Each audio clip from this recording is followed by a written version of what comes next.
Voice audible ആണോ?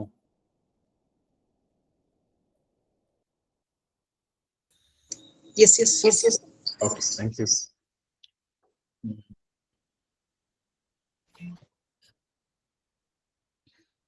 ഞാൻ screen share ചെയ്തിട്ടുണ്ട്, കാണാൻ പറ്റുന്നുണ്ടോ?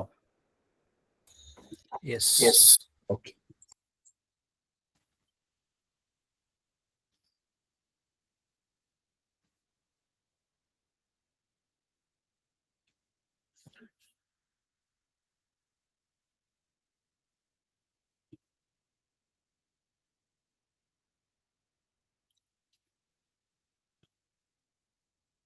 ഓക്കെ, അപ്പൊ ഇന്നിപ്പോ ക്ലാസ് സ്റ്റാർട്ട് ചെയ്യണം. ആക്ച്വലി ഇതൊരു ഡെമോ പോലെയാണ് ക്ലാസ് എടുക്കുന്നതെങ്കിലും ആക്ച്വൽ ക്ലാസ് തന്നെയാണ് എടുക്കുന്നത്. കാരണം ഇനിയുള്ള ക്ലാസ്സുകളെല്ലാം തന്നെ ഈ ക്ലാസ്സിന്റെ കണ്ടിന്യൂഷൻ ആയിരിക്കും. അപ്പൊ ഈ ക്ലാസ് എന്തിനാ നടക്കണമെന്ന് വെച്ച് കഴിഞ്ഞാൽ എങ്ങനെയാണ് ക്ലാസ്സുകൾ പൊയ്ക്കൊണ്ടിരിക്കുന്നത്, അത് നിങ്ങൾക്ക് അണ്ടർസ്റ്റാൻഡബിൾ ആണോ, നിങ്ങൾക്കത് മനസ്സിലാവുന്നുണ്ടോ, അപ്പൊ അങ്ങനെയുള്ള കാര്യങ്ങൾ അനലൈസ് ചെയ്യാൻ വേണ്ടി ഒരു ടെസ്റ്റിംഗ് പീരീഡ് കൂടിയാണിത്. അപ്പം ഇങ്ങനെ ഒരു ക്ലാസ് അറ്റൻഡ് ചെയ്യുമ്പോൾ ചില കാര്യങ്ങൾ നമ്മൾ ശ്രദ്ധിക്കണം. കാരണം ഓഫ്ലൈൻ പോലെ തന്നെ എൻഗേജിങ് ആക്കി മാറ്റിയാൽ മാത്രമേ ഓൺലൈനിൽ നിന്ന് മാക്സിമം നോളജ് യൂട്ടിലൈസ് ചെയ്യാൻ പറ്റുള്ളൂ. അപ്പൊ അതിന് ഇന്ററാക്ഷൻ നടക്കണം. ഇന്ററാക്ഷൻ ഇല്ലെങ്കിൽ നിങ്ങൾക്കറിയാലോ, ഇപ്പം ഞാൻ സംസാരിക്കുന്നു, നിങ്ങൾ കേട്ടോണ്ടിരിക്കുന്നു, ഞാൻ നിങ്ങളുടെ ഫേസോ ബോഡി ലാംഗ്വേജോ നിങ്ങൾക്കത് മനസ്സിലാവുന്നുണ്ടോ എന്നുള്ളതൊന്നും തന്നെ നമുക്ക് മനസ്സിലാക്കി എടുക്കാൻ ബുദ്ധിമുട്ടായിരിക്കും. അപ്പൊ അതുകൊണ്ട് ഇതിനകത്ത് കുറെ ഓപ്ഷൻസ് ഉണ്ട്. നമുക്ക് ഇമോജീസ് ഉണ്ട്, ചാറ്റിൽ റെസ്പോണ്ട് ചെയ്യാം, നിങ്ങൾക്ക് തന്നെ സംസാരിക്കാം, ക്ലിയർ ആയില്ലെങ്കിൽ ക്ലിയർ ആയില്ല എന്ന് പറയാൻ ശ്രമിക്കണം. എന്തുകൊണ്ടാണ് ഇത് പറയണമെന്ന് വെച്ച് കഴിഞ്ഞാൽ ഇന്ന് ഡിജിറ്റൽ മാർക്കറ്റിംഗ് പഠിപ്പിക്കുന്ന ഇൻസ്റ്റിറ്റ്യൂട്ടുകൾ പൂന പോലെ ആയിട്ടുണ്ട്. ഞാനൊരു 10 വർഷം മുമ്പേ തുടങ്ങിയതാണ്. അപ്പം ഞാൻ എല്ലാ ലെവലിലും വർക്ക് ചെയ്തിട്ടുണ്ടെന്ന് വെച്ചാൽ ഞാനും നിങ്ങളെ പോലെ തന്നെ ഇതിൽ പൊട്ടൻഷ്യൽ അറിഞ്ഞിട്ട് ഇതിലേക്ക് വന്ന ആളൊന്നുമല്ല. ഒരു ചെയ്തുകൊണ്ടിരുന്ന അക്കൗണ്ട്സ് ആയിരുന്നു. അതിൽ നിന്ന് പിന്നെ ഒരു സാലറി ഹൈക്കോ മറ്റു കാര്യങ്ങളോ ഒന്നും വലിയ രീതിയിൽ ഇല്ലാത്തത് കൊണ്ട് ഒന്ന് സ്വിച്ച് ചെയ്യണമെന്ന് സ്വിച്ച് ചെയ്തു. എന്നാലും അപ്പുറത്തേക്ക് ഞാൻ ഇതിന്റെ സാധ്യതകളോ പൊട്ടൻഷ്യലോ ഒന്നും മനസ്സിലാക്കിയിട്ട് വന്നതല്ല. കാരണം അന്ന് അത്ര ആഴത്തിലുള്ള പൊട്ടൻഷ്യലൊന്നും പറയുന്നൊരു കാലമായിരുന്നില്ല. അപ്പൊ അതുകൊണ്ട് വേറൊരു കോഴ്സ് ട്രൈ ചെയ്യാം. ടാലിയും ഫോട്ടോഷോപ്പൊക്കെ അന്ന് ഉള്ളതുപോലെ തന്നെ അന്ന് എനിക്ക് വന്നത് മറ്റേ നിഫ്റ്റി എന്താണ് NIFT ലിഫ്റ്റ് ടെക്നോളജി ഒക്കെ ഉള്ള സമയത്ത് ബഡ്ജറ്റബിൾ ആയിട്ടൊരു കോഴ്സ് അന്നുണ്ടായിരുന്ന ഇതായിരുന്നു. അന്നും അതെ ഇന്നും അതെ. അപ്പൊ അങ്ങനെ വന്നു ചേർന്നതാണ്. ഞാൻ എന്നെ പരിചയപ്പെടുത്താം.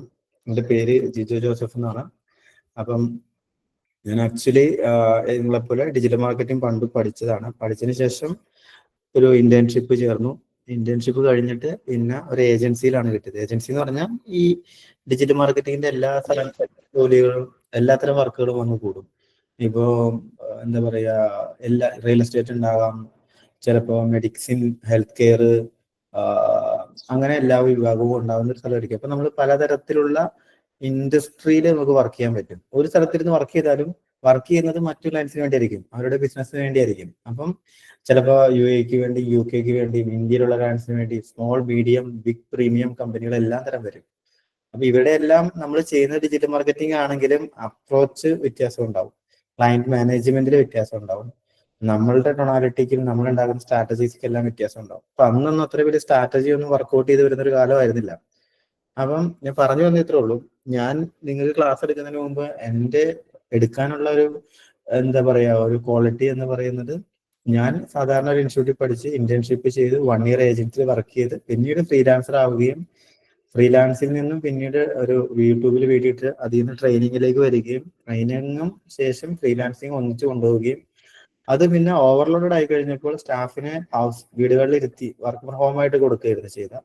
അതിന്റെ എണ്ണം കൂടി കഴിഞ്ഞപ്പോൾ പിന്നീട് അതൊരു ഏജൻസി ആവുകയും അതിന്റെ ബേസിൽ ഒരു ഇൻസ്റ്റിറ്റ്യൂട്ട് വളർത്തിയെടുക്കുകയൊക്കെ ചെയ്തതാണ്. അപ്പൊ എല്ലാ ഘട്ടത്തിലൂടെയും ഞാൻ പോയിട്ടുണ്ട്, എല്ലാത്തരം ഇൻസ്റ്റിറ്റ്യൂട്ടുകളിലും പഠിപ്പിച്ചിട്ടുണ്ട്. അപ്പൊ ഈ ഇൻഫർമേഷൻസ് അങ്ങനെയാണ്. പിന്നെ എൻ്റെ സൈറ്റാണ് എൻ്റെ മെയിൻ സോഴ്സ്. ഇപ്പം ഞാൻ എങ്ങനെയാണ് ക്ലയന്റിനെ കണ്ടെത്തുന്നത്, എനിക്ക് എങ്ങനെയാണ് വർക്കുകൾ കിട്ടുന്നത് എന്നുള്ളത് വെച്ചാൽ ഞാൻ ഒരു ക്ലയന്റിനെ ഞാൻ അങ്ങോട്ട് പോയി കണ്ടിട്ട് എനിക്ക് ബിസിനസ് വേണം, എനിക്ക് അതിനുള്ള പൊട്ടൻഷ്യലും ഇല്ല, ഇറങ്ങി നടന്ന് മാർക്കറ്റ് ചെയ്ത് എന്നെ തന്നെ സെല് ചെയ്യാനുള്ള കഴിവ് ഡയറക്റ്റ് ആയിട്ട് എനിക്കില്ല. ഇന്ന് ചിലപ്പോൾ പറ്റുമായിരിക്കും, അന്നില്ല. പിന്നെ ചെയ്യുന്നത് ആവശ്യമുള്ള ആൾക്കാർ എന്താണോ അവർ എൻ്റെ അടുത്തേക്ക് വരുന്ന രീതിയിൽ ഇൻബൗണ്ട് മാർക്കറ്റിംഗ്, അതിന്റെ എക്സ്ട്രീം ലെവലിൽ ഞാൻ എൻ്റെ സൈറ്റ് ചെയ്തിട്ടുണ്ട്. അതിപ്പം നിങ്ങൾക്ക് അടിച്ചു നോക്കി അറിയാൻ പറ്റും. SESPT കേരളന്നോ, കൊച്ചിന്നോ, UAEന്നോ, ദുബായിന്നോ, ബാംഗ്ലൂരിന്നോ, ഹൈദരാബാദിന്നോ, ഇന്ത്യയിലെ ഏത് Tier 1 കാറ്റഗറി സിറ്റീസിലാണെങ്കിലും നിങ്ങൾക്ക് അടിച്ചു കഴിഞ്ഞാൽ എൻ്റെ സൈറ്റ് ഫസ്റ്റ് ഉണ്ടാവും. ഇനി ഔട്ട് ഓഫ് കേരള ആണെങ്കിൽ ദുബായ്, ഷാർജ, അബുദാബി ഇങ്ങനെയുള്ള സ്ഥലങ്ങളിലെല്ലാം വരുന്നുണ്ട്. അപ്പൊ ഇങ്ങനെ അടിക്കുന്ന ആരാ? ആ ഭാഗങ്ങളിൽ ആവശ്യമുള്ളവർ അടിക്കുമ്പോൾ അവരുടെ മുമ്പിൽ എന്റെ സൈറ്റ് പ്രസന്റ് ആവും, ഞാനല്ല. അതിൽ നിന്ന് എൻക്വയറി എടുക്കുക. ഇന്നും 8ഉം 10ഉം എൻക്വയറി വന്നുകൊണ്ടിരിക്കുന്ന ഡെയിലി അതിൽ നിന്നാണ്. അപ്പൊ ആ ഒരു എക്സ്പീരിയൻസിൽ നിന്ന് മാത്രമുള്ള ക്ലാസ്സുകളാണ് ഞാൻ പറയുന്നത്. ഇപ്പൊ എനിക്കിപ്പം വേറെ ആരെങ്കിലും ചൂണ്ടിക്കാണിച്ച് എക്സാമ്പിൾ പറയാനില്ലാതെ എനിക്ക് ഏറ്റവും വേഗതയിലും ഏറ്റവും ഫാസ്റ്റ് ആയിട്ട് നിങ്ങൾക്ക് കൺവേ ചെയ്യാൻ എന്നെ തന്നെ പറ്റുക. ഞാൻ ഭയങ്കരമായി സക്സസിൽ എത്തിയ ഒരാൾ എന്ന രീതിയിലല്ല പറയുന്നത്. പക്ഷെ ഫൈനാൻഷ്യലി നിങ്ങൾക്ക് ഇൻഡിപെൻഡന്റ് ആകണം. അല്ലെങ്കിൽ നിങ്ങൾക്ക് ഈ പറഞ്ഞ പോലെ തന്നെ എനിക്ക് ഡിഗ്രി ഉള്ളൂ, ബികോം ആയിരുന്നു. ഇംഗ്ലീഷ് ലാംഗ്വേജ് അന്നും അതെ ഇന്നും അതെ വീക്കാണ്, പക്ഷെ പറഞ്ഞ് കൺവേ ചെയ്യാൻ പറ്റും.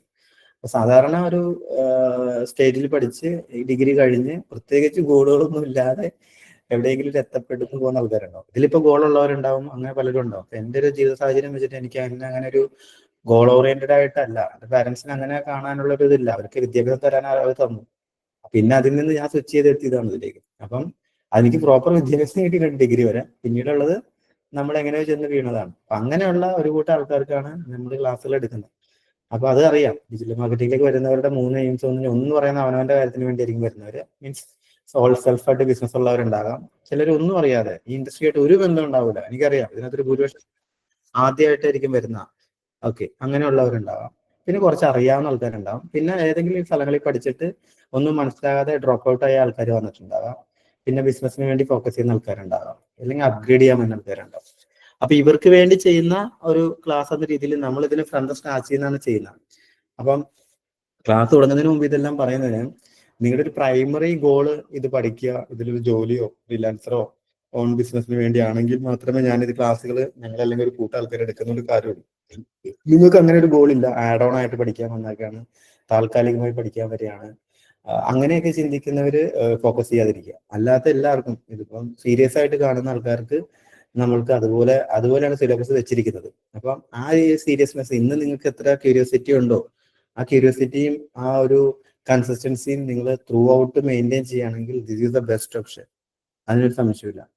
അപ്പൊ അത് ബെസ്റ്റ് ഓപ്ഷൻ എന്ന് ഞാൻ പറയുമ്പോൾ അതിനൊരു വാല്യൂ ഉണ്ടാവില്ല, അല്ലെ? അല്ലെങ്കിൽ എന്റെ വേറെ ട്രെയിനേഴ്സ് പറഞ്ഞാലും വാല്യൂ ഉണ്ടാവും. നിങ്ങൾ ചെയ്യേണ്ടത് ഇവിടെ പഠിച്ചിട്ട് സർവൈവ് ചെയ്ത ആൾക്കാരെ കണ്ടെത്താൻ സാധിക്കുമെങ്കിൽ കണ്ടെത്തി അവരോട് ചോദിച്ച് എന്ത് ചേഞ്ച് ഉണ്ടായെന്ന് നോക്കാം. അപ്പൊ 100 പേരോട് ചോദിച്ചാൽ 100 പേരും രക്ഷപ്പെട്ടൊന്നും പറയാൻ പറ്റില്ല. എന്നാലും ഭൂരിപക്ഷം ആൾക്കാരും കവറപ്പ് ചെയ്ത് പോയിട്ടുണ്ട്. പുറത്തേക്ക് പോയവരുണ്ട്, ഫ്രീലാൻസർ ആയവരുണ്ട്, ട്രെയിനേഴ്സ് ആയ ആൾക്കാരുണ്ട്. പിന്നെ ഈ പറഞ്ഞ പോലെ തന്നെ ഒരു ഫിക്സഡ് സാലറിയിൽ നിന്ന് ഗ്രോത്ത് കിട്ടി ടീം ലീഡ് മറ്റു പോസ്റ്റിലേക്ക് പോയവരുണ്ട്.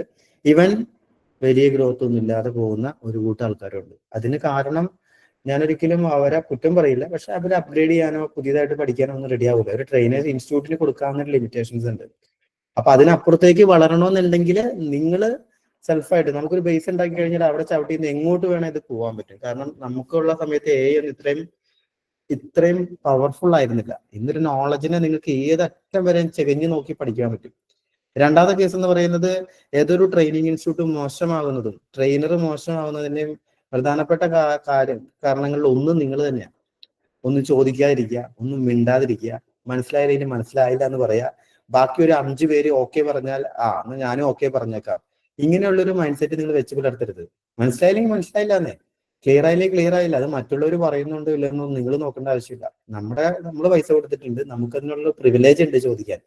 അപ്പൊ പഠിപ്പിച്ചുകൊണ്ടിരിക്കുന്ന വിഷയം മനസ്സിലായില്ലെങ്കിൽ അപ്പൊ തന്നെ ചോദിക്കാം, സാർ ഒന്ന് നിർത്താവോ, എനിക്ക് ഈ ഒരു ഭാഗം മനസ്സിലായില്ല, അല്ലെങ്കിൽ എനിക്ക് ഇന്നൊന്ന് ക്ലാരിഫൈ ചെയ്ത് തരണം.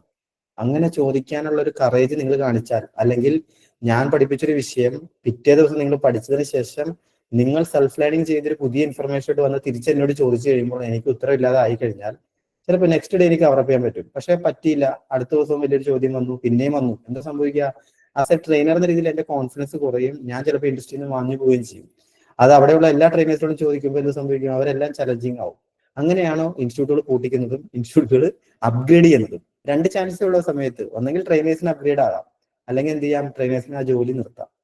അപ്പൊ അതുകൊണ്ട് ഇത് ഞാൻ നിങ്ങൾക്ക് ആദ്യമേ പറഞ്ഞു തരുന്നത്, പലതരത്തിലുള്ള ട്രെയിനേഴ്സ് നമുക്ക് ഇവിടെ വരാം. എല്ലാവരും ചലഞ്ചിങ്ങിലാക്കുക എന്നുള്ളത് എന്റെ ഡ്യൂട്ടിയാണ്, ഞാൻ ഉൾപ്പെടെ. അപ്പൊ അതുകൊണ്ട് തന്നെ നല്ല ചോദ്യങ്ങൾ വരട്ടെ, നല്ല പ്രതികരണശേഷി ഉണ്ടാകട്ടെ, നല്ല ഇന്ററാക്റ്റീവ് ആകുക.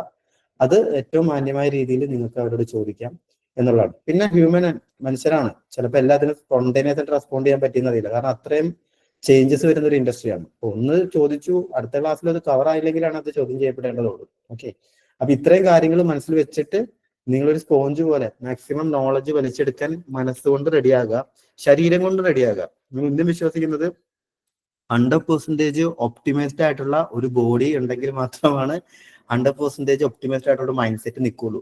വീക്കായ ശരീരത്തിനകത്ത് വീക്കായ ഒരു മൈൻഡ് ഉണ്ടാവും. സ്വാഭാവികമായിട്ട് ഇപ്പൊ ഉറക്കം വരുന്നു, പ്രോപ്പറായിട്ട് ഉറങ്ങിയില്ല, മഴ കൊണ്ട് ഉറക്കം വന്നുകൊണ്ടിരിക്കുന്നു, വൈറ്റമിൻ ഡെഫിഷ്യൻസി കുറവുണ്ട്, അങ്ങനെ കുറെ പ്രശ്നങ്ങൾ വേറെയുണ്ട്. അതുകൊണ്ട് അങ്ങനെയുള്ള ഭാഗങ്ങളിലേക്ക് നമുക്ക് കടന്നു കയറാൻ പറ്റില്ല. അപ്പൊ നിങ്ങൾ ചിന്തിക്കുക, നിങ്ങളുടെ ഒരു ആരോഗ്യസ്ഥിതി ഇതൊന്നും ഇതിലോട്ട് ബന്ധപ്പെട്ട കാര്യങ്ങളല്ല, പക്ഷെ ഞാൻ ഫേസ് ചെയ്യുന്ന കാര്യങ്ങളാണ്. ഇപ്പൊ വൈറ്റമിൻ ഡി കുറഞ്ഞു കഴിഞ്ഞാൽ എന്നെ സംബന്ധിച്ചോളം എനിക്കൊന്നും ലേൺ ചെയ്യാൻ പറ്റില്ല. ഉറക്കത്തിനും പ്രശ്നമായിരിക്കും, മൂഡ് സ്വിങ്സ് ആയിരിക്കും, വെറുതെ ഇരിക്കും, വിഷമം വരും എന്നുള്ളതാണ്. ഇത് ശരിക്കും ഒരു നോളജുമായി ബന്ധപ്പെട്ട കാര്യം തന്നെയാണ്, അറ്റ്ലീസ്റ്റ് നമ്മൾ പഠിക്കുന്ന സമയത്തുകൾ.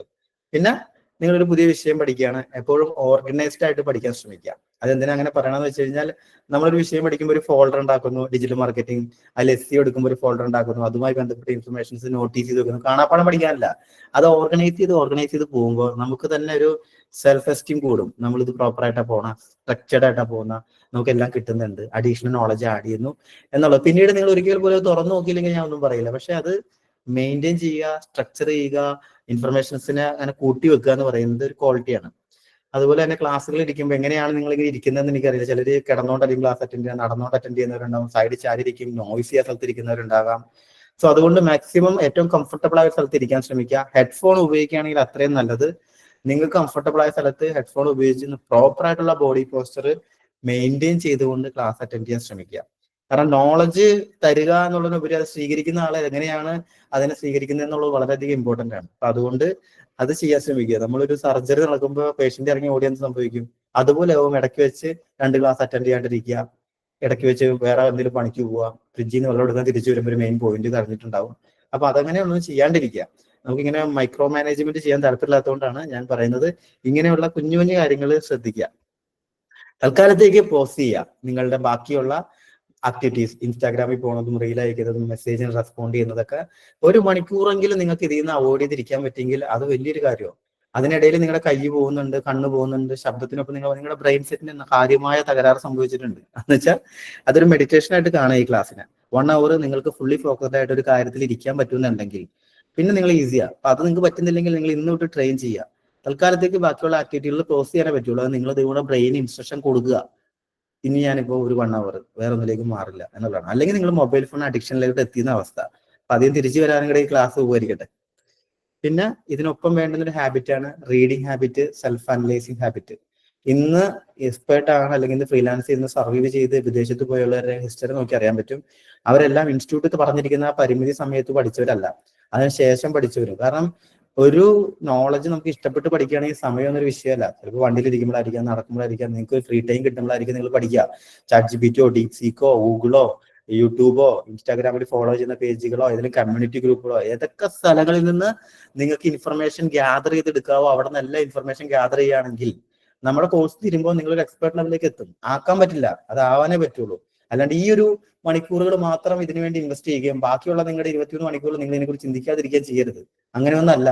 നിങ്ങൾക്ക് ശരിയായ പാഷനുള്ള ഒരു സാധനം നിങ്ങൾ ചിന്തിക്കാണ്ടിരിക്കുമോ? നിങ്ങൾ എപ്പോഴും ചിന്തിക്കും. നിങ്ങൾക്ക് ഒരു ലവ് അഫെയർ ഉണ്ടെങ്കിൽ നിങ്ങൾ പലപ്പോഴും ഉറങ്ങുമ്പോഴും ഒരു ഗുഡ് നൈറ്റ് രാവിലെ ആകുമ്പോഴും ഇതൊക്കെ കേട്ടും കണ്ടും ഉണരും. ബോഡി അത്രയധികം അതുമായിട്ട് സപ്പോർട്ട് ചെയ്യുക അല്ലെ?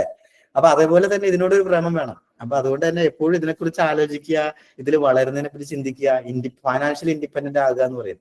ഇപ്പൊ നിങ്ങൾ മാരീഡ് ആണോ, വലിയ വീട്ടിൽ ജനിച്ചോ, സാമ്പത്തിക ശേഷിയുണ്ടോ, ഇതൊന്നും അല്ല കാരണം. നിങ്ങൾ ഫൈനാൻഷ്യലി ഇൻഡിപെൻഡന്റ് ആണോ, അതാണ് ഒരാളുടെ ഏറ്റവും വലിയ ബ്യൂട്ടി. അല്ലെങ്കിൽ പെട്ടെന്ന് കല്യാണം കഴിക്കുന്നതോ ഹസ്ബൻഡിന് വലിയ വീടാണോ അല്ലെങ്കിൽ വൈഫിന് സെറ്റപ്പ്, ഇതൊന്നും അല്ല. ഏറ്റവും വലിയ ബ്യൂട്ടിനെ ഫൈനാൻഷ്യലി ഇൻഡിപെൻഡന്റ് ആകുക. അതൊരു ഗോൾ വെച്ച് തന്നെ നിങ്ങൾ കൈകാര്യം ചെയ്യേണ്ട ഒന്നാണ്. അപ്പോൾ ഇത്ര പറയാനുള്ളൂ. ഡിജിറ്റൽ ഏജിന്റെ ഏറ്റവും ഗോൾഡൻ പീരീഡിലൂടെയാണ് പോയിക്കൊണ്ടിരിക്കുന്നത്. ഈ സമയത്ത് മാർക്കറ്റിംഗ് പ്രൊഫഷണൽസിന്, എക്സ്പെഷ്യലി ഡിജിറ്റൽ മാർക്കറ്റിംഗ് പ്രൊഫഷണൽ ഏറ്റവും കൂടുതൽ റിക്വയർമെന്റ് ഉള്ള കാലഘട്ടമാണ്.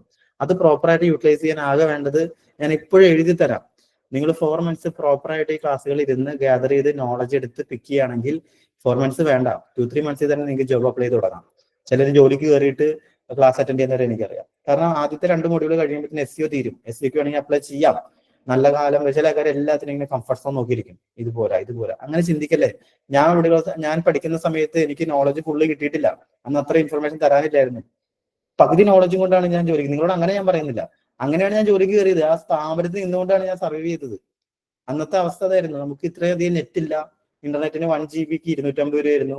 അന്ന് AI ടൂളുകളില്ല. ഒരു ബ്ലോഗ് മുഴുവൻ വായിച്ച് തിരിച്ചും മറിച്ചും വായിക്കും, മനസ്സിലാവൂല. പിന്നെ മലയാളം ട്രാൻസ്ലേഷൻ ഇട്ട് മനസ്സിലാക്കിയൊക്കെ എടുക്കുന്ന ഒരു കാലത്താണ് ഞാൻ നിന്നേച്ചാൽ. അപ്പൊ അതൊന്നും ഇപ്പൊ ഇല്ലാത്തതുകൊണ്ട് അത് മാക്സിമം യൂട്ടിലൈസ് ചെയ്യാൻ ശ്രമിക്കുക. ഇതൊരു അഡ്വൈസിങ് അല്ല, ഇതൊരു ലൈഫ് സ്റ്റൈലിനെ കുറിച്ചാണ് ഞാൻ പറഞ്ഞത്. വെള്ളം എടുത്തു വെക്കുക, നല്ല ഉറക്കം തന്നെ കോഫി കുടിക്കുക എന്നുള്ളതൊക്കെ, അല്ലെങ്കിൽ ഹെഡ്ഫോൺ വെക്കുക എന്നൊക്കെ പറയുന്നത് ഈ കോഴ്സ് തീരുന്നവരെ നിങ്ങൾ കഴിയാവുന്ന അത്ര ചെയ്യാൻ ശ്രമിക്കുക. ക്ലിയർ ആണോ? Okay, thank U. അങ്ങനെയാണെങ്കിൽ നമുക്ക് ക്ലാസ്സിലോട്ട് പോവാം. ക്ലാസ്സിൽ ഈ പറഞ്ഞ പോലെ നിങ്ങൾക്ക് ചാറ്റിലിടാം. ഇനിയിപ്പോൾ നിങ്ങൾക്ക് സംസാരിക്കാൻ ബുദ്ധിമുട്ടുണ്ടെങ്കിൽ ചാറ്റിലിടാം, അല്ലെങ്കിൽ നിങ്ങൾക്ക് ഇവിടെ എന്തെങ്കിലും ഒരു കാര്യം ക്ലിയർ ആയില്ലെങ്കിൽ നിങ്ങൾക്ക് ഇവിടെ തമ്പിടാം, ക്ലിയർ ആയെങ്കിൽ, അല്ലെങ്കിൽ ഡബിളിൽ ഇടാം. എന്തെങ്കിലും സാധനങ്ങൾ കണ്ടാലാണ് എനിക്ക് അറിയാൻ പറ്റുള്ളൂ. ഏറ്റവും നല്ലത് സംസാരിക്കുന്നതാണ്, ക്ലിയർ ആയില്ലെങ്കിൽ. ഇനി ഒന്നും പറ്റിയില്ലെങ്കിൽ ചെയ്യുന്ന കാര്യം പറഞ്ഞത്. പക്ഷെ കമ്മ്യൂണിക്കേഷൻ ഏതെങ്കിലും രീതിയിൽ നിങ്ങൾ ബൈപ്പാസ് ചെയ്തിരിക്കണം. ഈ ബാക്കിയിരിക്കുന്ന 20 പേരോട് ചേർത്ത പറയുന്ന അതിനുള്ളൊരു കറേജ് നിങ്ങൾ കാണിച്ചാൽ മാത്രമാണ് ക്ലാസ് ഫ്രൂട്ട്ഫുൾ ആവുള്ളൂ. സോ അത് ഉറപ്പിച്ചിട്ട് വേണം ക്ലാസ്സിൽ കയറാനായിട്ട്. ഓക്കെ, ഇപ്പൊ നിങ്ങൾക്ക് സ്ക്രീൻ കാണുന്നുണ്ടോ?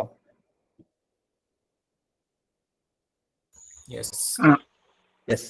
അപ്പോൾ നമ്മൾ ഡിജിറ്റൽ മാർക്കറ്റിംഗിന് പല വേരിയേഷൻ ഉണ്ടെങ്കിലും നമ്മളൊരു ബിഗിനിങ് സ്റ്റാർട്ടിൽ ഒരു ഫ്രം ദ സ്റ്റാർട്ടിങ് എന്ന് പറയുന്നത് നമുക്കൊരു വെബ്സൈറ്റ് തുടങ്ങുക എന്നുള്ളതാണ്. ഇപ്പൊ ഇതൊരു വെബ്സൈറ്റ് ആണ്. ഈ വെബ്സൈറ്റ് എവിടെ തുടങ്ങണം, എന്ത് ചെയ്യണം, ആദ്യം എന്ത് ചെയ്യണം എന്നുള്ളതാണ്. ഫസ്റ്റ് സ്റ്റെപ്പ് എന്ന് പറയുന്നത് നമുക്കൊരു വെബ്സൈറ്റ് തുടങ്ങണേ ആദ്യം വേണ്ടത് എന്താ? ഒരു അഡ്രസ്സാണ്, ഡൊമൈൻ അഡ്രസ്. ഇപ്പൊ ആമസോൺ എന്ന് പറയുമ്പോൾ നിങ്ങൾ ആ സൈറ്റിലേക്ക് പോകാൻ ഉപയോഗിക്കുന്ന ഒരു പേരാണിത്, amazon.in അല്ലെ? ഇങ്ങനെ അടിക്കുമ്പോൾ ആമസോണിന്റെ സൈറ്റിലേക്ക് ലോഞ്ച് ആവും, റൈറ്റ്? അപ്പോൾ ഈ സൈറ്റിലേക്ക് എത്താൻ വേണ്ടിയിട്ട് നിങ്ങൾ ആ പേര് അടിക്കുകയാണ് ചെയ്തത്, ആ വെബ്സൈറ്റ് അഡ്രസ്സ് അല്ലെങ്കിൽ ഡൊമൈൻ എന്നൊക്കെ പറയും. ഈ അഡ്രസ്സ് അടിച്ചപ്പോൾ എന്ത് പറ്റി? ഈ സൈറ്റിലോട്ട് വന്നു. നമ്മളെ വീട്ടും പേര് അടിച്ചു കഴിഞ്ഞാൽ നമ്മൾ ഏതെങ്കിലും വീട്ടിലേക്ക് എത്തണമല്ലോ, അങ്ങനെ വീട്ടും പേര് ചോദിച്ചു പോകുന്ന പോലെ ഇതിലേക്ക് വരാനുള്ള ഒരു വഴി, ഒരു അഡ്രസ്സാണ് amazon.com എന്ന് പറയുന്നത്. ഇതിനെ എന്ത് പറയുന്നത്? ഡൊമൈൻ. എന്താ ഇതിന് പറയണ? ഡൊമൈൻ. ഓക്കെ, അല്ലെങ്കിൽ വെബ്സൈറ്റ് അഡ്രസ് എന്ന് പറയും. ഞാൻ ഇവിടെ കോപ്പി ചെയ്തു. ഇതാണ് ഡൊമൈൻ നെയിം. ഓക്കെ, ഇനി ഞാൻ ഒരു ഡൊമൈനുകളെ ചുമ്മാ എടുത്തിടാം. Universities in Kerala. സ്ക്രീൻ കാണുന്നുണ്ടെന്ന് വിശ്വസിക്കുന്നു.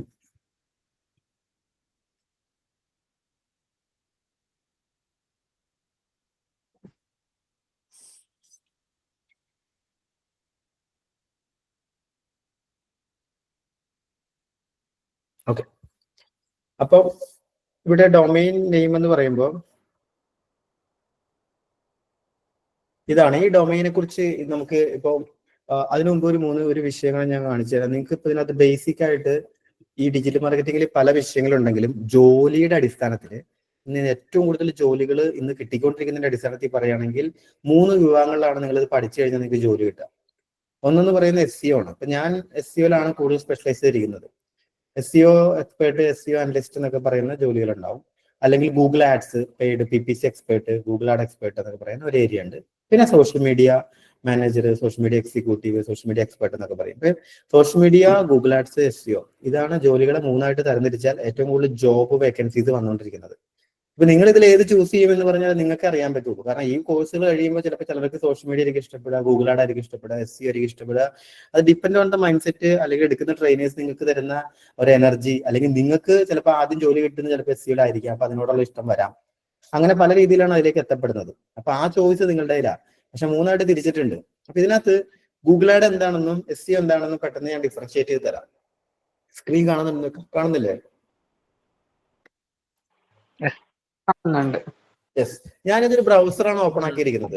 ബ്രൗസറും സെർച്ച് എഞ്ചിനും തമ്മിലുള്ള ഡിഫറൻസ് അറിയില്ലേ? അറിയാവോ? ബ്രൗസറിന് ഒരു എക്സാമ്പിൾ പറയാൻ പറ്റുമോ? ബ്രൗസറിന് സെർച്ച് എഞ്ചിന് മൈക്രോസോഫ്റ്റ് അത് ബ്രൗസറാണ്. സെർച്ച് എഞ്ചിന് ഗൂഗിൾ, യാഹൂ.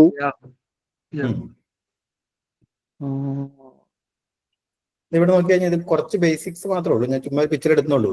ഇതെല്ലാം Opera, Mozilla, Chrome, safari, internet explorer, edge എന്നൊക്കെ പറയുന്നത് എന്താ? ബ്രൗസേഴ്സ് ആണ്. സെർച്ച് എഞ്ചിൻ എന്ന് പറയുന്നത് ഗൂഗിള്, ബൈഡു, യാഹൂ, ബിങ്, ഡക്ടഗോ എന്നൊക്കെ പറയുന്ന സെർച്ച് എഞ്ചിനാണ്. അപ്പൊ ഞാനിപ്പോ എടുത്തു വെച്ചിരിക്കുന്ന ഒരു സെർച്ച് എഞ്ചിനാണ് ഇത്. സോറി, ഒരു ബ്രൗസർ എടുത്തു വെച്ചിട്ടുണ്ട്. ആ ബ്രൗസറിനകത്താണ് എന്ത് ഗൂഗിൾ എന്ന് പറയുന്ന സെർച്ച് എഞ്ചിൻ ഉള്ളത്. ബേസിക്സ് ആണ്. നിങ്ങളിപ്പോ ഒരു സഫാരിയോ ഗൂഗിൾ ക്രോമോ ഒക്കെ ഓപ്പൺ ആക്കി കഴിഞ്ഞാൽ നിങ്ങൾ ഓപ്പൺ ആക്കിയത് എന്താ? ബ്രൗസറാണ്. ആ ബ്രൗസർ ഓപ്പൺ ആക്കിയിട്ട് അതിനകത്ത് സെർച്ച് ചെയ്യാൻ പോവാണ്. അപ്പൊ ഞാൻ ഈ സെർച്ച് എഞ്ചിനിൽ പോയി സെർച്ച് ചെയ്യണം. എന്താ സെർച്ച് ചെയ്യാൻ പോണത്? ഈ സെർച്ച് ചെയ്യുന്നത് സെർച്ച് എഞ്ചിനിൽ പോയി സെർച്ച് ചെയ്യുന്നു. ഗൂഗിൾ എന്ന് പറഞ്ഞ ഒരു സെർച്ച് എഞ്ചിനാണ്. നിങ്ങളുടെ എഴുതി വെച്ചിട്ടുണ്ട് ഗൂഗിൾ എന്ന്. അത് എടുത്തു വെച്ചിരിക്കുന്നത് ബ്രൗസറിലാണ്. ഇത് കോമൺ ആയിട്ടുള്ള കാര്യമാണ്. ഞാൻ എനിക്കൊരു 2 BHK ഫ്ലാറ്റ് വേണം. ഞാൻ 2 BHK ഫ്ലാറ്റ് ഇൻ കൊച്ചി എന്ന് വേണമെങ്കിൽ അടിക്കാം. റെന്റ് ആണോ? അല്ല. ഇവിടെ നിങ്ങൾ മനസ്സിലാക്കേണ്ടത്, ഞാൻ സാധാരണ നിങ്ങൾ എല്ലാവരും സെർച്ച് ചെയ്യാറുള്ളതാണ്. ഒരിക്കലും നിങ്ങൾ ആ സെർച്ച് ചെയ്യുന്നതിനെ ആ വേർഡുകളെ കണക്ട് ചെയ്തൊന്നും ചിന്തിച്ചിട്ടുണ്ടാവില്ല. പല കാര്യങ്ങളും നിങ്ങൾ ഇതുവരെ ഗൂഗിളിൽ സെർച്ച് ചെയ്തിട്ടുണ്ടാവും. നിങ്ങൾ ഇങ്ങനെ സെർച്ച് ചെയ്തതിന് സെർച്ച് ക്വറി അല്ലെങ്കിൽ കീവേഡ് എന്നാ പറയാം. നിങ്ങളിപ്പോ ആ പോയിന്റ് ഓഫ് വ്യൂ സെർച്ച് ചെയ്തിട്ടുണ്ടാവില്ല, പക്ഷെ സെർച്ച് എല്ലാവരും ചെയ്തിട്ടുണ്ടാവും. അപ്പൊ 2 BHK flats in Kochi below 50 lakhs പറഞ്ഞാൽ നിങ്ങൾ അവിടെ അന്വേഷിക്കുന്നത് 2 BHK ആണ്, ഫ്ലാറ്റ് ആണ് അന്വേഷിക്കുന്നത്. കൊച്ചിയിലാണ് 50 ലക്ഷത്തിൽ താഴെയാണ് അന്വേഷിക്കുന്നത്. ഇതിനെ നമുക്ക് കീവേഡ് എന്ന് വേണമെങ്കിൽ പറയാം. ഇത് ഇച്ചിരി ലോങ് ആയതുകൊണ്ട് 2 വേർഡിൽ കൂടുതൽ, 2 അല്ലെങ്കിൽ 3 വേർഡിൽ കൂടുതലുള്ളതിനെല്ലാം നമുക്ക് എന്ത് പറയാം? ലോങ് ടെയിൽ കീവേഡ് എന്നും. Very good. 2 വേർഡിൽ താഴെ ഷോർട്ട് ടെയിൽ കീവേഡ് എന്ന് വേണമെങ്കിൽ പറയാം. നമ്മളിപ്പോ അത് നോക്കാറില്ല, സെർച്ച് ചെയ്യാറുള്ളൂ. പക്ഷെ ഇപ്പൊ നിങ്ങൾക്ക് ഇനി തൊട്ട് നിങ്ങൾ ചെയ്യുന്ന എല്ലാ കാര്യങ്ങളും ഒരു പ്രൊഫഷണൽ പോയിന്റ് ഓഫ് വ്യൂ കാണണം. ഓക്കെ, സെർച്ച് ചെയ്യുന്നത് ബ്രൗസറിലാണെന്നും, അല്ല ക്രോം ആണെങ്കിൽ ബ്രൗസറാണെന്നും, സെർച്ച് എഞ്ചിനിൽ സെർച്ച് ചെയ്യുന്നത് സെർച്ച് ക്വറി അല്ലെങ്കിൽ കീവേഡ് ആണെന്നും, 3ൽ കൂടുതൽ ഉണ്ടെങ്കിൽ അതിനെ ലോങ് ടെയിൽ കീവേഡ് എന്നും പറയുന്നു. മനസ്സിലായി? അപ്പൊ ഞാനിവിടെ കീവേഡ് അടിക്കുന്നു. ഗൂഗിളിനോടാണ് ചോദിക്കുന്നത്. അപ്പൊ ഗൂഗിളിന്റെ ഡാറ്റാബേസിൽ നിന്നായിരിക്കും എനിക്ക് എന്ത് തരുന്നത്? ഇതിന് ഉത്തരം തരുന്നത്. ഞാൻ യാഹൂവിനോടല്ല, യാഹൂവിനോട് ചോദിച്ചാൽ യാഹൂ തരും. ബിങ്ങിനോട് ചോദിച്ചാൽ ബിങ് തരും. എല്ലാവരുടെയും ഡാറ്റകളുണ്ട്. പക്ഷെ ഏറ്റവും കൂടുതൽ ഡാറ്റകൾ ഉള്ളതും ഏറ്റവും ആക്യുറസി ആയിട്ട് ഡാറ്റ തരുന്നതും ഏതാണ്? ഗൂഗിളാണ്. കാരണം അവരാണ് ഏറ്റവും കൂടുതൽ ഇൻഫർമേഷൻസ് ഗ്യാദർ ചെയ്ത് എടുത്തിരിക്കുന്നത്. സെർച്ച് എഞ്ചിന്റെ പവറും പ്രോബബിലിറ്റി ഒക്കെ വെച്ച് നോക്കി കഴിയുമ്പോൾ ലോകത്തെ ഏറ്റവും കൂടുതൽ ഡാറ്റാബേസ് ഉപയോഗിക്കുന്ന ഒരു search engine, most popular search engine എന്ന് പറയുന്നത് ഗൂഗിളാണ്.